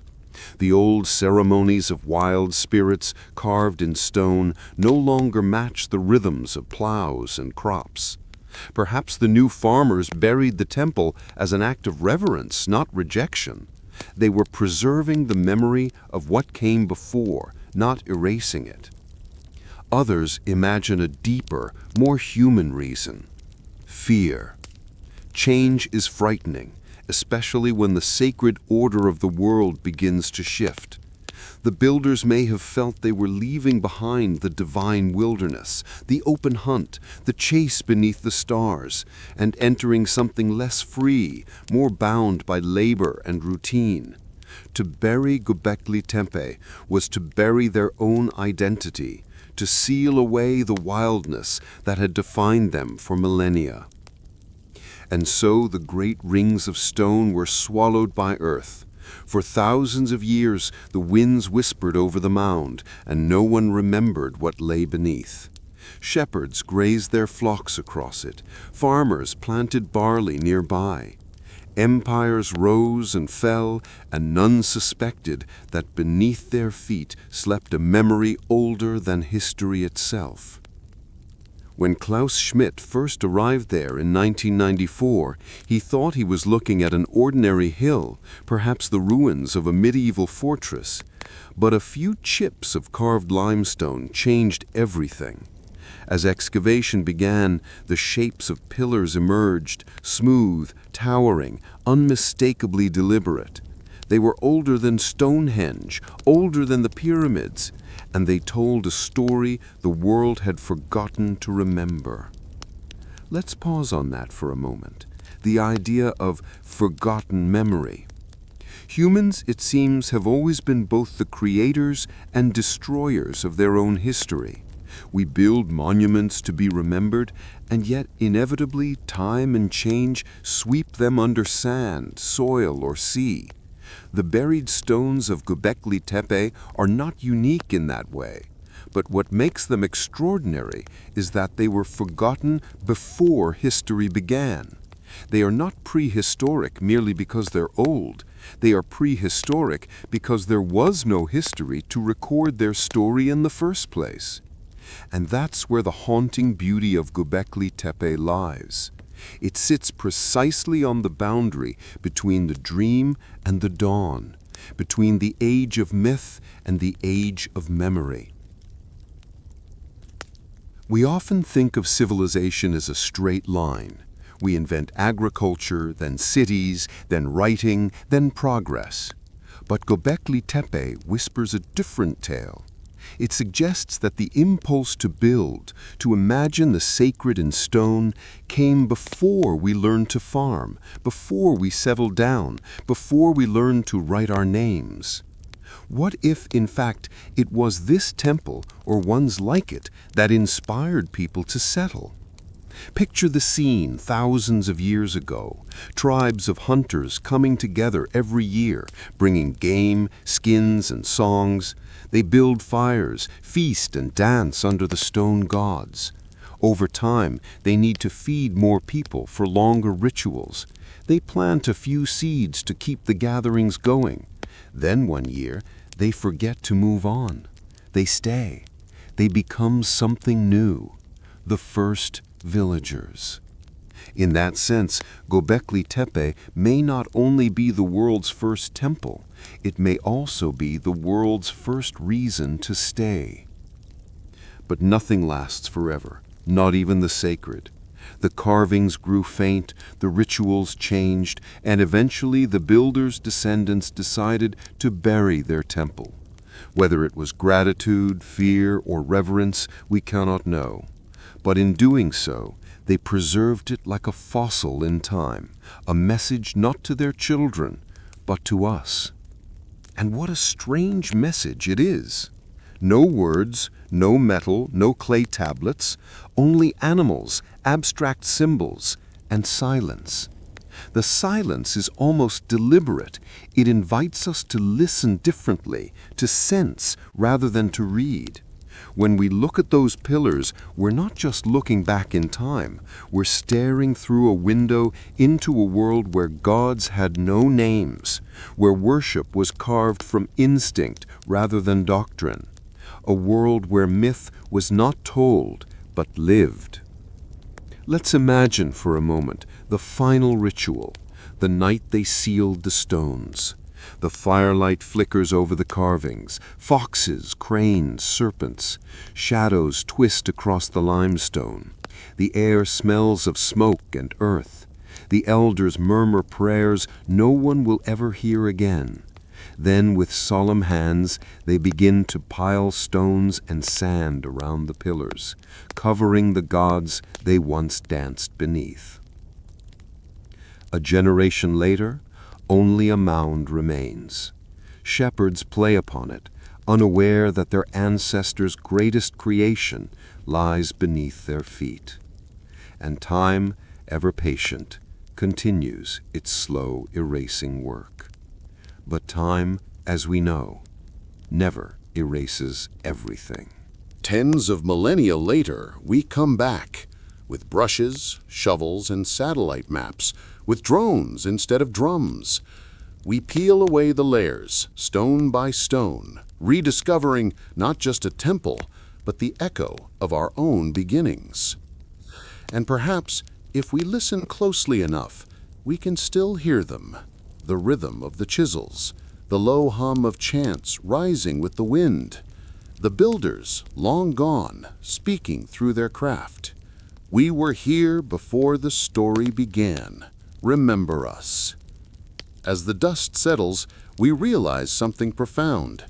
Göbekli Tepe was not forgotten by accident. It was saved by being forgotten. The burial protected it from erosion, from conquest, from time itself. In erasing themselves, the builders ensured that their mystery would survive. And that mystery now does what they could never have imagined. It connects us all. Tourists stand where hunters once knelt. Archaeologists dust off the fingerprints of forgotten hands. Historians argue, poets dream, and the world, for a brief, shimmering moment, pauses to look back 12,000 years and whisper, "How?" The stones do not answer. They never do. But perhaps that's the point. Göbekli Tepe is not meant to give us answers. It is meant to remind us that we ask. That long before cities and scripts, humans stood under the stars and wondered who they were, why they were here, and what the universe expected of them. That, in a sense, is the birth of history, not in writing, not in farming, but in wonder.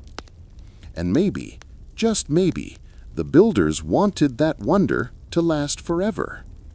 Because if you close your eyes and listen to the silence of the Anatolian hills tonight, you might just hear it again, the whisper of a forgotten world, half dream, half memory, still breathing beneath the earth. A world that was built before it knew it was building history. A world that is remembered by choosing to be forgotten. And that, dear listener, is the quietest miracle of all. For thousands of years, the hill lay silent.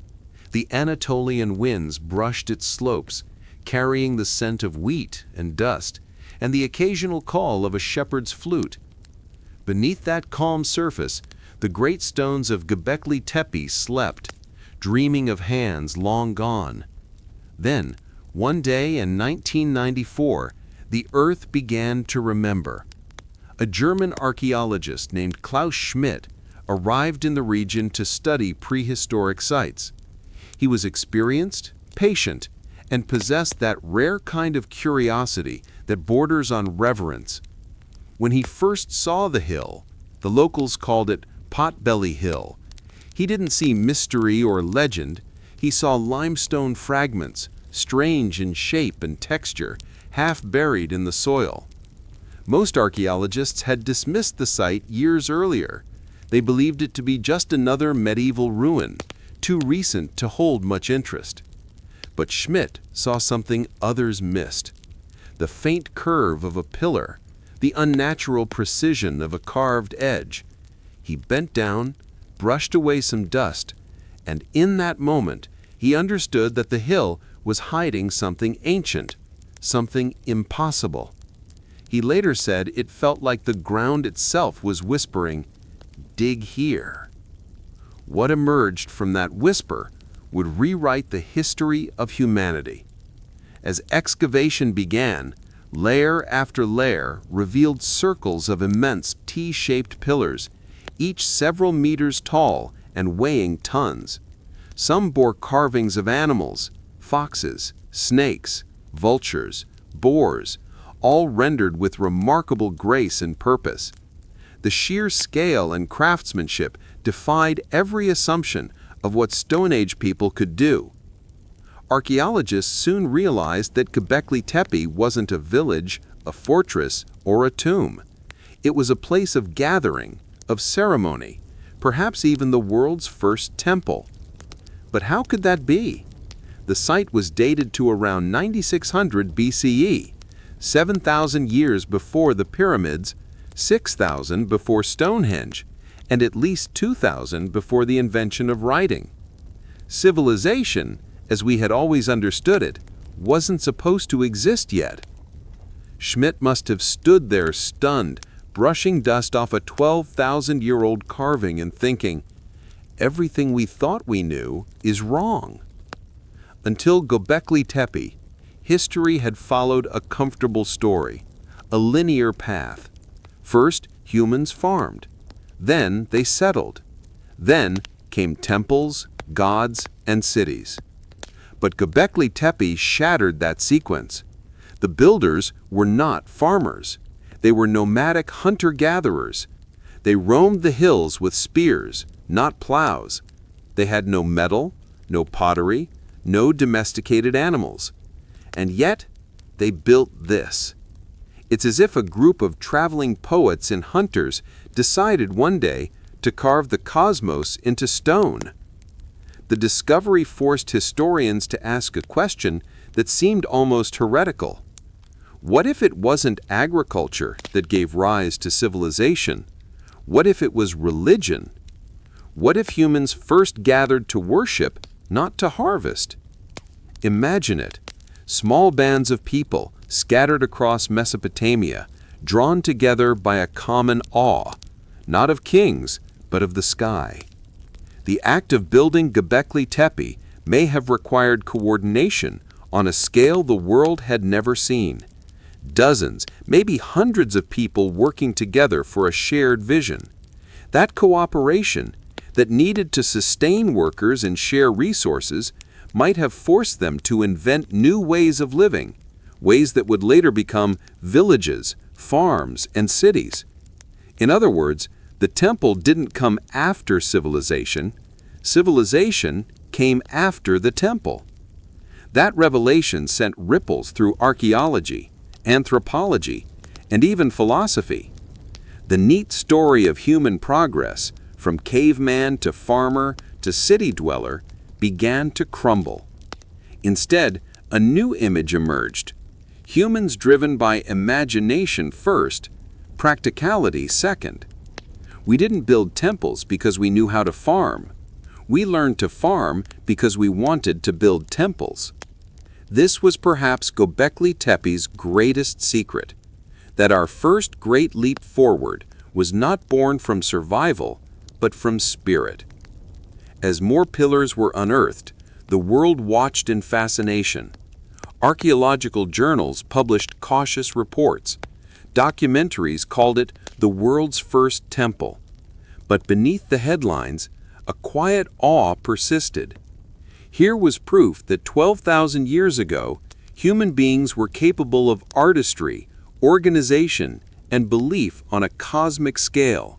They carved the world they saw, cranes circling above, serpents slithering below, foxes darting through the night, and arranged them into symbols we still struggle to interpret. Were they gods, totems, constellations? Perhaps they were all of these at once, reflections of a world where the sacred and the natural were the same. Klaus Schmidt spent decades at the site, often sleeping in a small caravan nearby, watching the sunrise over the stones each morning. He believed that Göbekli Tepe was the birthplace of myth, the seed of storytelling itself. In his words, it was the first cathedral on earth, a cathedral without walls. Sadly, Schmidt passed away in 2014, before the excavation was complete. But his legacy endures in every unearthed pillar, every carving still waiting beneath the soil. His work didn't just uncover a site, it reawakened a conversation with our own forgotten past. Even today, only a fraction of Göbekli Tepe has been uncovered. The hill still hides layers of secrets, younger and older rings of pillars buried deeper below. Ground-penetrating radar suggests that at least 15 other enclosures may still sleep beneath the surface, untouched. Each one may hold carvings, symbols, or even structures that could push our understanding of prehistory further back still. Meanwhile, the world has begun to see Göbekli Tepe not just as a site, but as a mirror, a reminder that our ancestors were not primitive. They were dreamers, engineers, artists, and astronomers long before they had words for any of those things. If you visit the site today, you'll see glass walkways arching above the enclosures, protecting the stones from wind and rain. The air hums with a strange quiet, broken only by the chirp of distant birds. The pillars stand like ghosts, pale and solemn, their carvings soft with time. And as you walk among them, something curious happens. You begin to feel watched. The stone animals seem to stare back, their eyes carved with deliberate care. The twin central pillars, taller than the rest, loom like guardians. Each represents perhaps a human figure, shoulders, arms, even hands folded in front. It's as if two silent ancestors still preside over the circle, timeless and still. They have no faces, but they have presence. Stand there long enough and you start to sense what the builders might have felt, that this place is alive, not with ghosts, but with memory. Because in a way, Göbekli Tepe is alive. It is the living memory of a time before words, before gods had names, before humans thought of themselves as separate from the world around them. It is a fossil of wonder, proof that imagination itself is as old as humanity. Each carving, each pillar, each deliberate burial tells us something not about the world as it was, but about how early humans saw their place in it. They believed the world had meaning, and that meaning was worth carving in stone. And isn't that, after all, what we still do? We write books, build monuments, make films, all in the hope that something of us will remain, that our brief flicker of thought, art, or love might survive the wind and time. The people of Göbekli Tepe did the same, only with chisels instead of words. When you think of it that way, they are not distant ancestors at all. They are us, just speaking in a different language. As the sun sets over the Turkish plateau, the light catches the edges of those ancient carvings, and for a moment it feels as if time folds in on itself. The same stars that guided the hunters now shine over tourists and scientists. The same silence that once held the songs of the builders now holds the hum of cameras and quiet footsteps. And the earth remembers. It remembers the weight of the stones, the rhythm of the hammering, the songs whispered into the wind. It remembers the moment when human hands first touched limestone and thought, let's make something that lasts. 12,000 years later, we stand at the same place, looking at the same sky, wondering the same thing. Who built this? Why did they bury it? What did they believe? The answers may never come, but perhaps that's what keeps Göbekli Tepe sacred. It continues to do what was always meant to do: invite wonder. And as long as wonder survives, so does civilization. Because civilization, at its core, is not about stone or steel. It's about that simple, eternal act to look at the world and ask, what if? Göbekli Tepe was the first whisper of that question. And even now, 12,000 years later, we are still listening. You stand on the ridge as dawn rolls over the Anatolian plateau, and you feel it, the faint stirring of movement that has always passed through this land.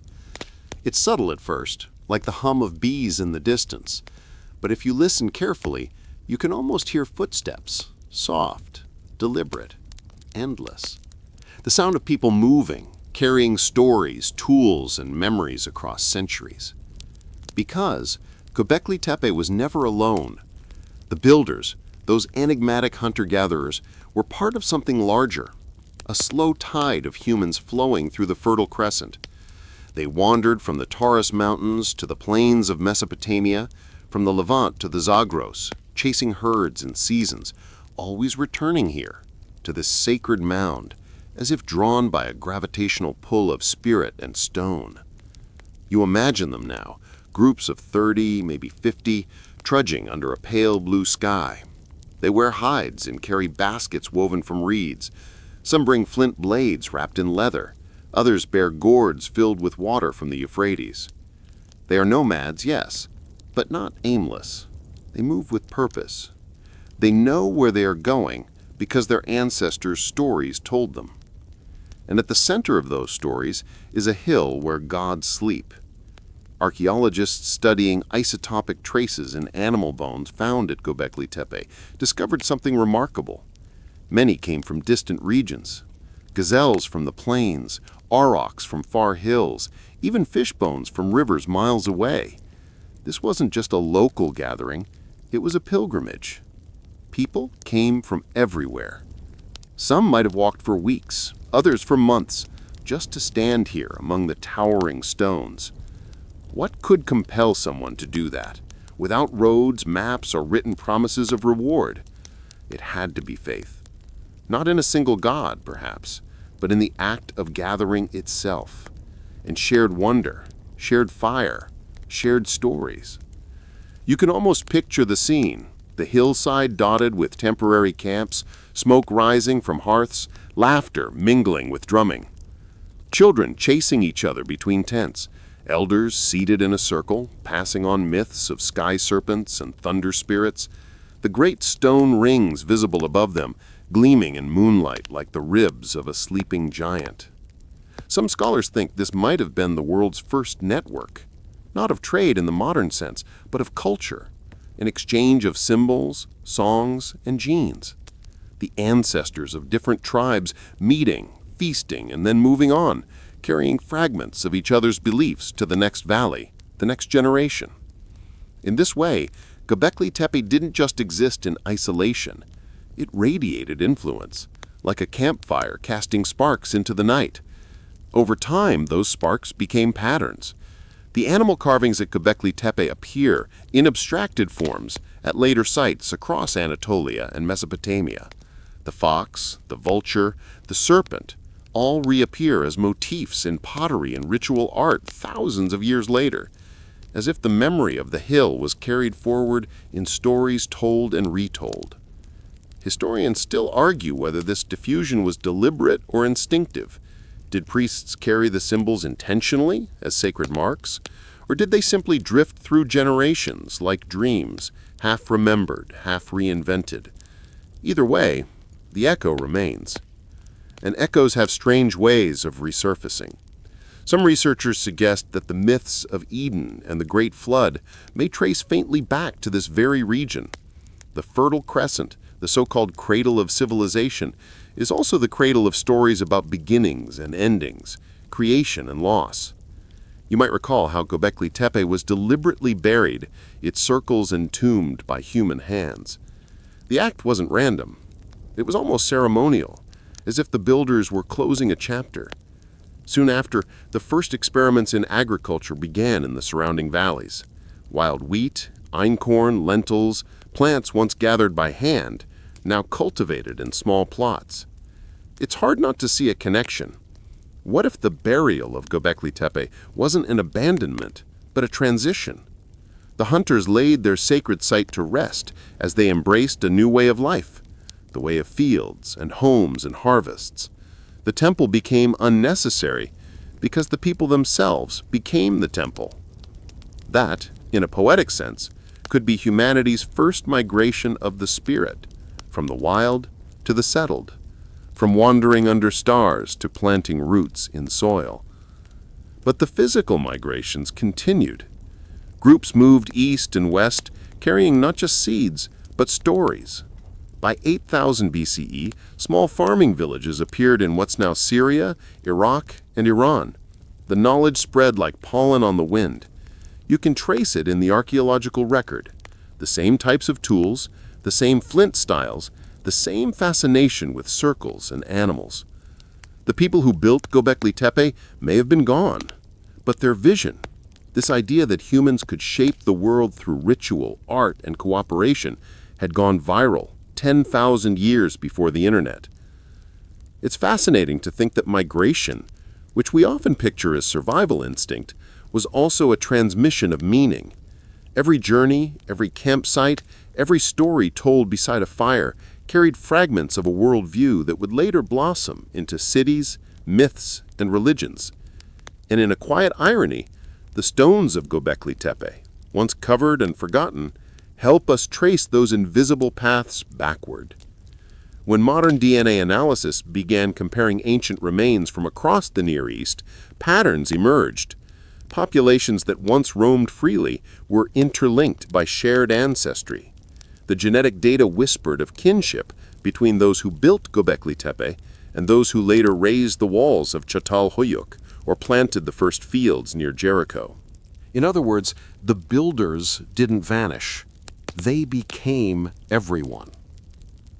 You can imagine their descendants a few thousand years later kneeling to plant barley, telling their children stories of a sacred hill where giants of stone once watched over the world. The details would blur, the names would fade, but the essence would survive. The conviction that the land itself remembers, that stone can hold spirit, and that creation is a partnership between humanity and the cosmos. Even now, when archaeologists map the trade routes of obsidian, shells, and pigments from that era, Göbekli Tepe sits near a crossroads.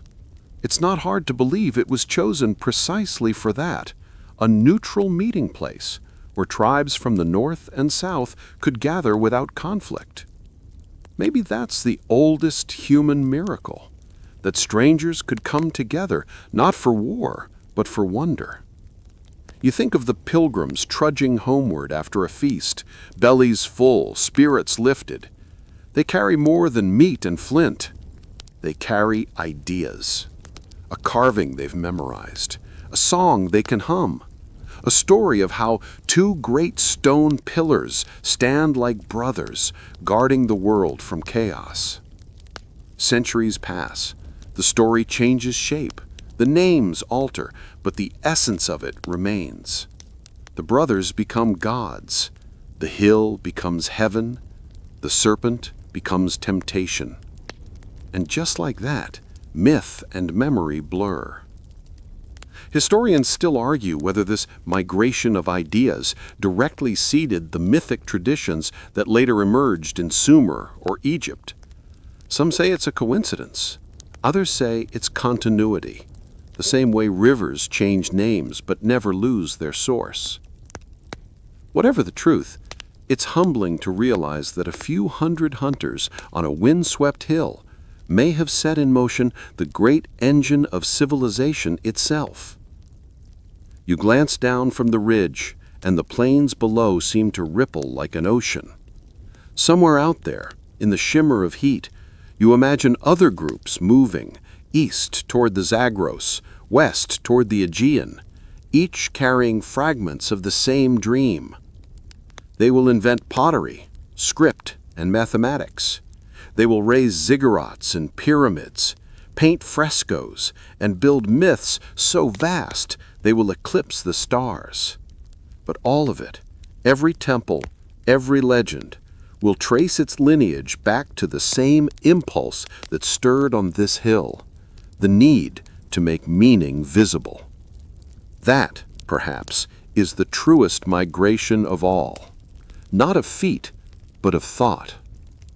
And as the wind brushes over the pillars of Göbekli Tepe tonight, you might swear it still carries those whispers, tiny syllables of a language older than words, older than gods, reminding you that movement, in the end, is how memory survives. The stones do not speak in sentences, but in echoes. And you, standing here, are one of them. Night folds softly over the hill now, and the ancient stones catch the moonlight like tired eyes. You've walked through centuries of dust, followed the migrations of people and dreams, and yet the deeper you go, the less you seem to know. That's the strange gravity of Göbekli Tepe. The closer you look, the more the mystery expands. You stop near one of the great twin pillars at the center of the largest ring, your flashlight grazing its surface.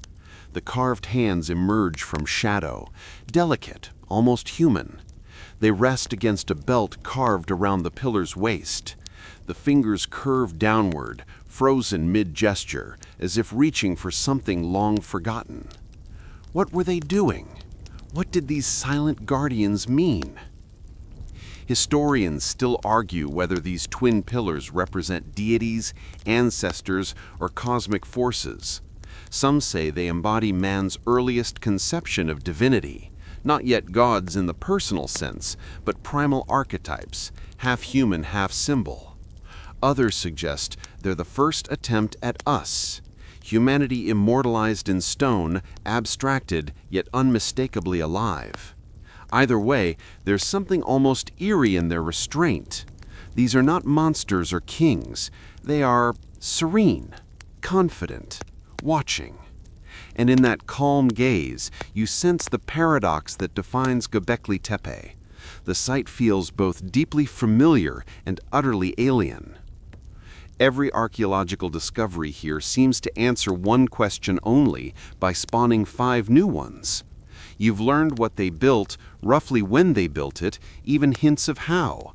But the why, that maddening, elusive why, refuses to stay pinned down. Was this truly a temple or something more complex? Some scholars suggest Göbekli Tepe wasn't a place of everyday worship, but a ceremonial gathering ground, a stage for rituals of death, rebirth, or initiation. Others imagine it as a kind of social experiment, a neutral site where scattered bands reaffirmed their connection to the cosmos and each other. Then there's the stranger idea, that it wasn't for humans at all. A few fringe researchers whisper that the carvings and alignments point to something extraterrestrial, a message encoded in stone by beings not entirely of this earth.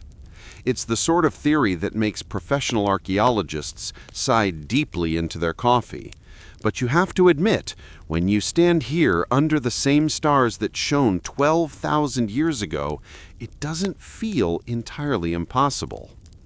There's a reason the night sky makes people imagine visitors.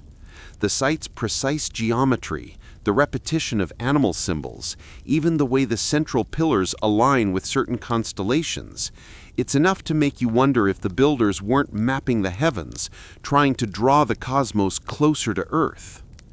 Maybe they believed the gods lived in those stars.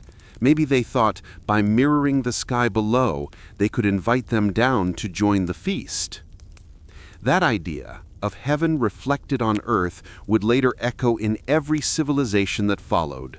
As above, so below. The Egyptians carved it into their pyramids. The Sumerians etched it into clay tablets. But perhaps it began here, in a forgotten hill where hunters carved dreams into limestone. Still, no matter how poetic or speculative the theories become, one thing remains certain. Göbekli Tepe wasn't built for mere survival. It was built for meaning. And meaning, as you've noticed, is stubbornly resistant to decay. The stone fox still prowls across its pillar. The vultures still stretch their wings over the circle. The scorpion still curves its tail with perfect menace. They've survived floods, earthquakes, empire, and oblivion. They've outlived every civilization that came after. It's strange, isn't it?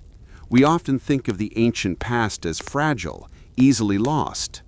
But Göbekli Tepe reminds you that sometimes the oldest things are also the most resilient. Maybe that's why the builders buried it. Archaeologists still debate whether the burial was an act of reverence or rejection. Some believe it was deliberate preservation, an ancient time capsule sealing the sacred under layers of soil to protect it from desecration. Others argue it was symbolic closure, the end of an era, a conscious burial of the hunter's world as humanity turned toward farming. Imagine that ceremony for a moment. Hundreds of people working together to cover the circles they once worshipped within. The final feast, the songs echoing through the dusk, the last offerings placed at the foot of the pillars. Then, slowly, they fill the space with rubble, stone by stone, erasing their own creation. It's a haunting thought, burying the world's first temple with your own hands. But maybe they didn't see it as destruction. Maybe it was gratitude, a way to let the stones sleep, to give them back to the earth they came from. Because one day, they might have whispered, someone will dig again. Someone will find this, and they will remember us. And somehow, impossibly, they were right. You think about that as the wind picks up across the plateau, the same wind that's been blowing here since the end of the Ice Age. It carries a chill that smells faintly of limestone and thyme. You pull your jacket tighter and look up. The stars are brighter here than anywhere else, millions of tiny fires scattered across the black. You try to match the constellations to the layout of the enclosures below. Some align, others almost do. It's easy to see why the builders might have believed this was a cosmic meeting point, a threshold between heaven and earth. And yet, they didn't write it down. No tablets, no symbols of written language, no instructions, just stones and carvings, as if to say, if you want to understand us, you'll have to feel it. Maybe that's why the site resists definitive explanation. It's not meant to be solved, it's meant to be experienced. You can study measurements and carbon dates all you like, but standing here, really standing here, you sense something else. Something that doesn't fit neatly in the realm of data. It's the pulse of human awe, the first heartbeat of civilization. And it's still beating. There's a quiet debate among scholars and among those who visit about whether Göbekli Tepe still has a spiritual energy. Some describe feeling vertigo or calm or an inexplicable emotion when they stand inside the circles. Others feel nothing at all. Maybe that's the point. The stones reflect what you bring to them. You bring curiosity, they whisper back mystery. You bring reverence, they echo with silence. You bring doubt, they seem to smile. It's a dialogue older than words. And so the mysteries endure. Every excavation season reveals new details. Fragments of bone, small figurines, traces of pigment that suggest the stones might once have been painted. Can you imagine that? These now pale monoliths blazing with red and ochre and white, glowing like a sunrise frozen in rock. If that's true, then the Göbekli Tepe you see today is only the shadow of its former self. Once it might have shimmered under torchlight, the carvings flickering as fire danced across their painted forms. Maybe it wasn't a somber temple at all, but a celebration, an ecstatic communion of color, rhythm, and stone. Historians still argue whether the ceremonies here were solemn or joyful. Were they mourning the dead or praising life? Were they pleading with unseen gods or simply reveling in existence? Perhaps the truth is both. Because life, even 12,000 years ago, was never just one thing. It was always a balance of fear and wonder, hunger and hope. The builders of Göbekli Tepe knew that. They carved their world not as paradise, not as hell, but as it was, wild, beautiful, unpredictable. And maybe that's the message the site keeps trying to tell us. You don't need certainty to create meaning. You don't need perfection to make beauty. You just need to try. You take a last look at the stones before leaving. The moonlight makes them glow faintly silver, and for a heartbeat you imagine the hill alive again, drums beating, fires blazing, silhouettes moving between pillars.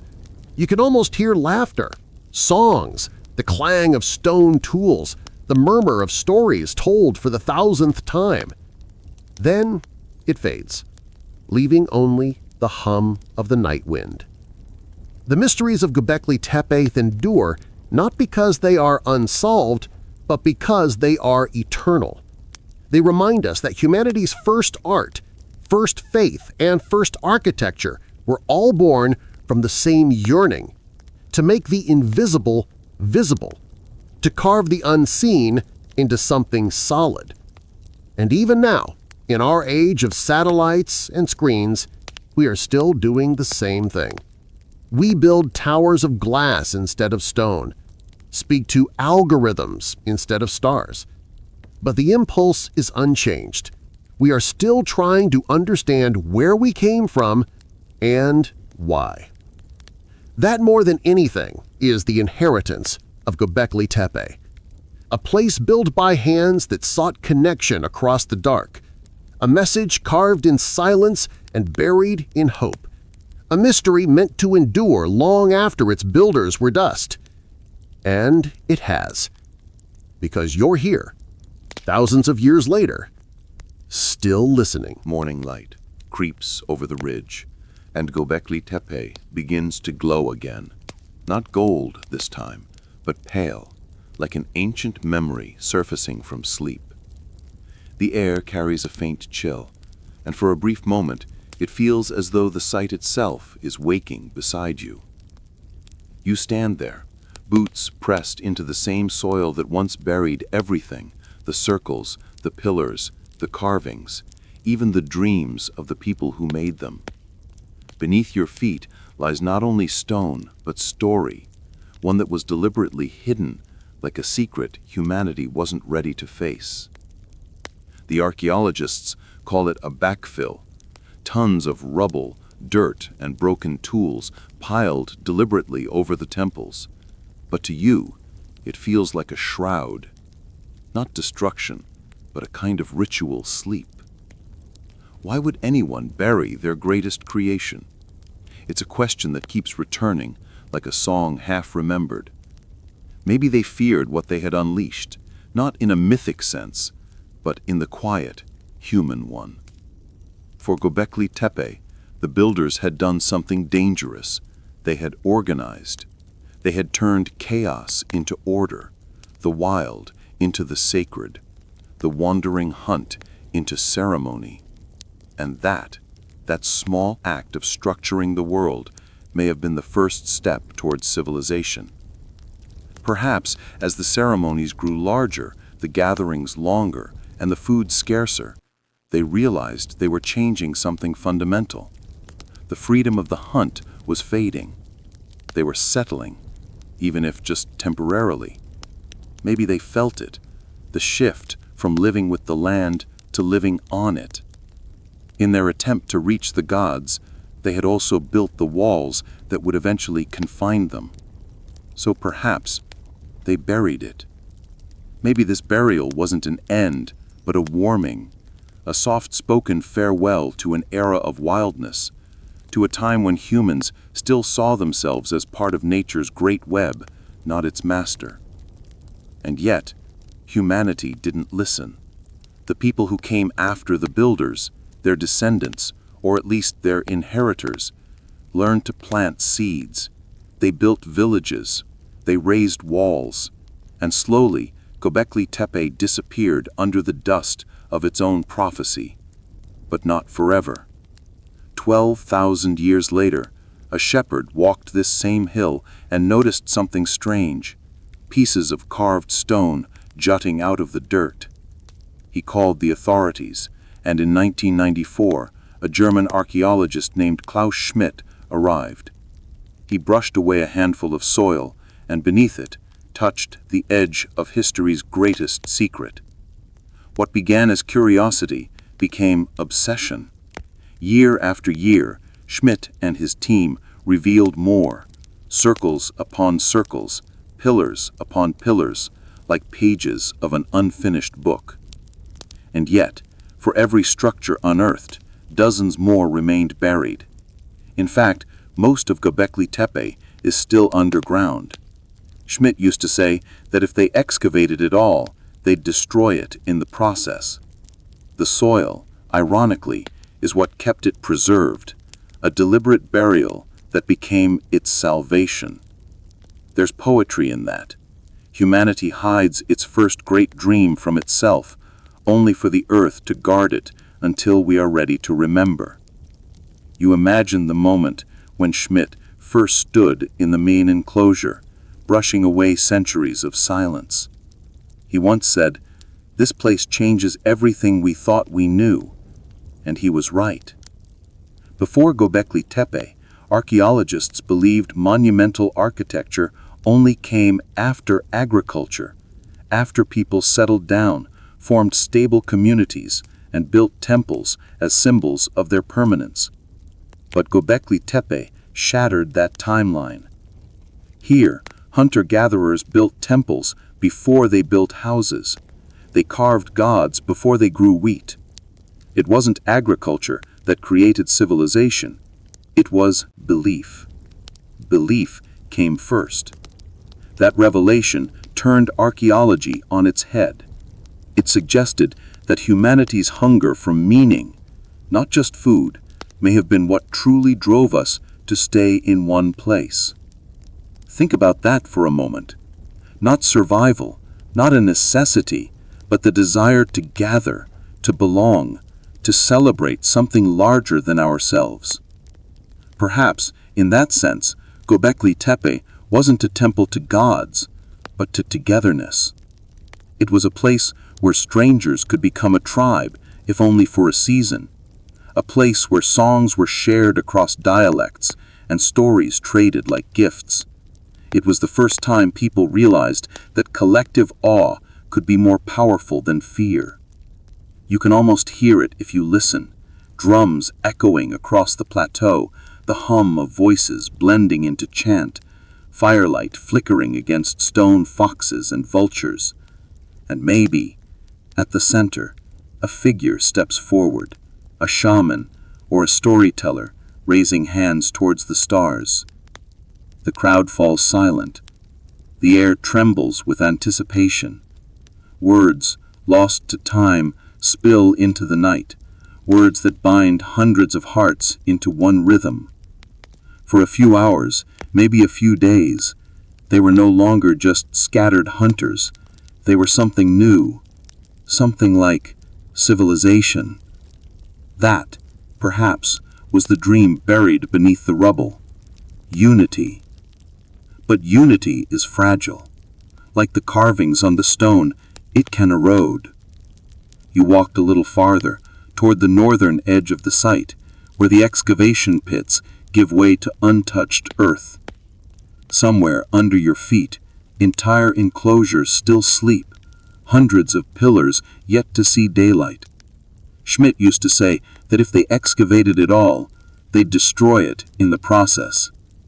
The soil, ironically, is what kept it preserved. Until finally, someone decided to close the book. It's tempting to think of them as primitive, but when you stand here, you realize they were anything but.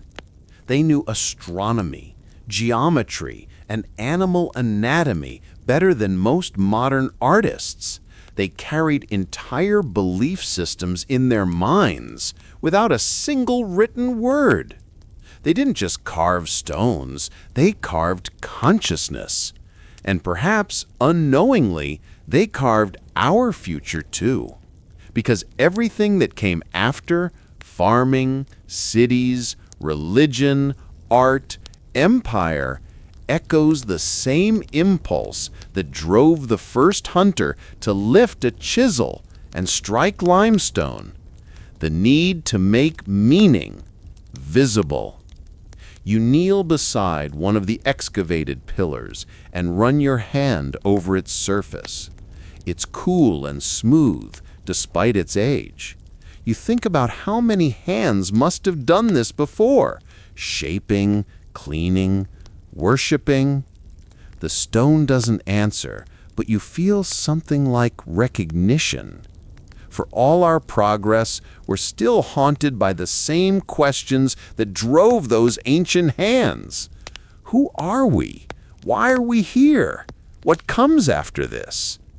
Göbekli Tepe doesn't give answers. It gives reflection. And maybe that's why it endures. Even buried, it waited. And when we were finally ready, it whispered back to us. But its message isn't just about the past, it's about the future. Because one day, the things we build, our cities, our data, our monuments of glass, will also be ruined. One day the wind will sweep through what remains of our skyscrapers, and some far-off generation will dig and wonder. They'll ask, who built this? Why did they bury themselves in steel and silence? And maybe, just maybe, they'll find traces of us, not in the rubble, but in the longing that made us build in the first place. A longing to remember, a longing to connect. That's the dream buried beneath every civilization, not the structures, but the yearning, the ache to touch something eternal. The builders of Göbekli Tepe felt it. You feel it now, and those who come after you will feel it too. That's how the story continues, not in stone, but in spirit. You turn to leave, the sight behind you glowing faintly under the sun. From this distance, the circles almost look like eyes gazing upward, still watching the heavens. And you realize, maybe they always were. Maybe Göbekli Tepe was never buried at all. Maybe it's still awake, still dreaming beneath the earth, waiting for each new generation to find it again, not with shovels, but with wonder. Because the real temple was never the stones. It was, and still is, us. The air above Göbekli Tepe softens as evening slips across the plateau. The hard light of day dissolves into the dusty rose of twilight, and the shapes of the pillars begin to blur, just a little, like memories half forgotten. The wind hushes, brushing over the stones as if it too is weary from carrying 12,000 years of stories. You linger there a moment longer. There's nothing left to uncover tonight, no more secrets demanding to be chased. Just stillness, just the rhythmic hum of the earth exhaling. If you close your eyes, the place becomes sound instead of sight, a chorus of tiny things, wind whispering through dry grass, distant crickets, the muted heartbeat of the soil. You breathe in, and for the first time you realize how small everything feels in the best possible way. Because for all the talk of gods and builders, of hunters and stars, it always comes back to this: one fragile person standing beneath the same sky that watched over them all. The stars above Göbekli Tepe are the same ones those ancient hands once pointed to. The constellations haven't forgotten us. They've just been waiting for us to look up again. You tilt your head back. Orion drifts where it always has, patient and eternal. The moon rests low and pale, like a scar of silver on the night's cheek. Somewhere far away, maybe another traveler is watching the same view and wondering the same things. How old the sky feels, how young our questions still are. You can almost imagine those early builders doing the same, lying on the cold ground after a long night of work, dust in their hair, sweat on their forearms, staring up into infinity and feeling both terrified and comforted by it. They didn't have language for astronomy or theology, but they had awe, and awe was enough. Maybe it still is. You take another breath, slower now. The air feels heavier in your lungs, grounding you. You picture the dust settling back over the stones, protecting them once more, the way the earth seems to tuck her treasures in at night. Each grain of sand falls like a second, and soon the temple disappears again beneath time's patient hand. That's the strange kindness of history. Everything eventually rests. Every monument erodes, every empire fades, every name loses its edge. But the feeling, the need to build, to connect, to remember, that's what endures. So maybe Göbekli Tepe isn't just a mystery for archaeologists.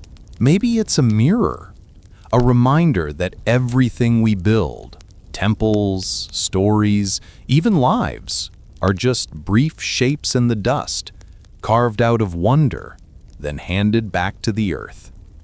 The more you think about it, the gentler that idea becomes. We're not supposed to solve every riddle. We're just meant to listen long enough to understand that it mattered. You take one last look at the hill.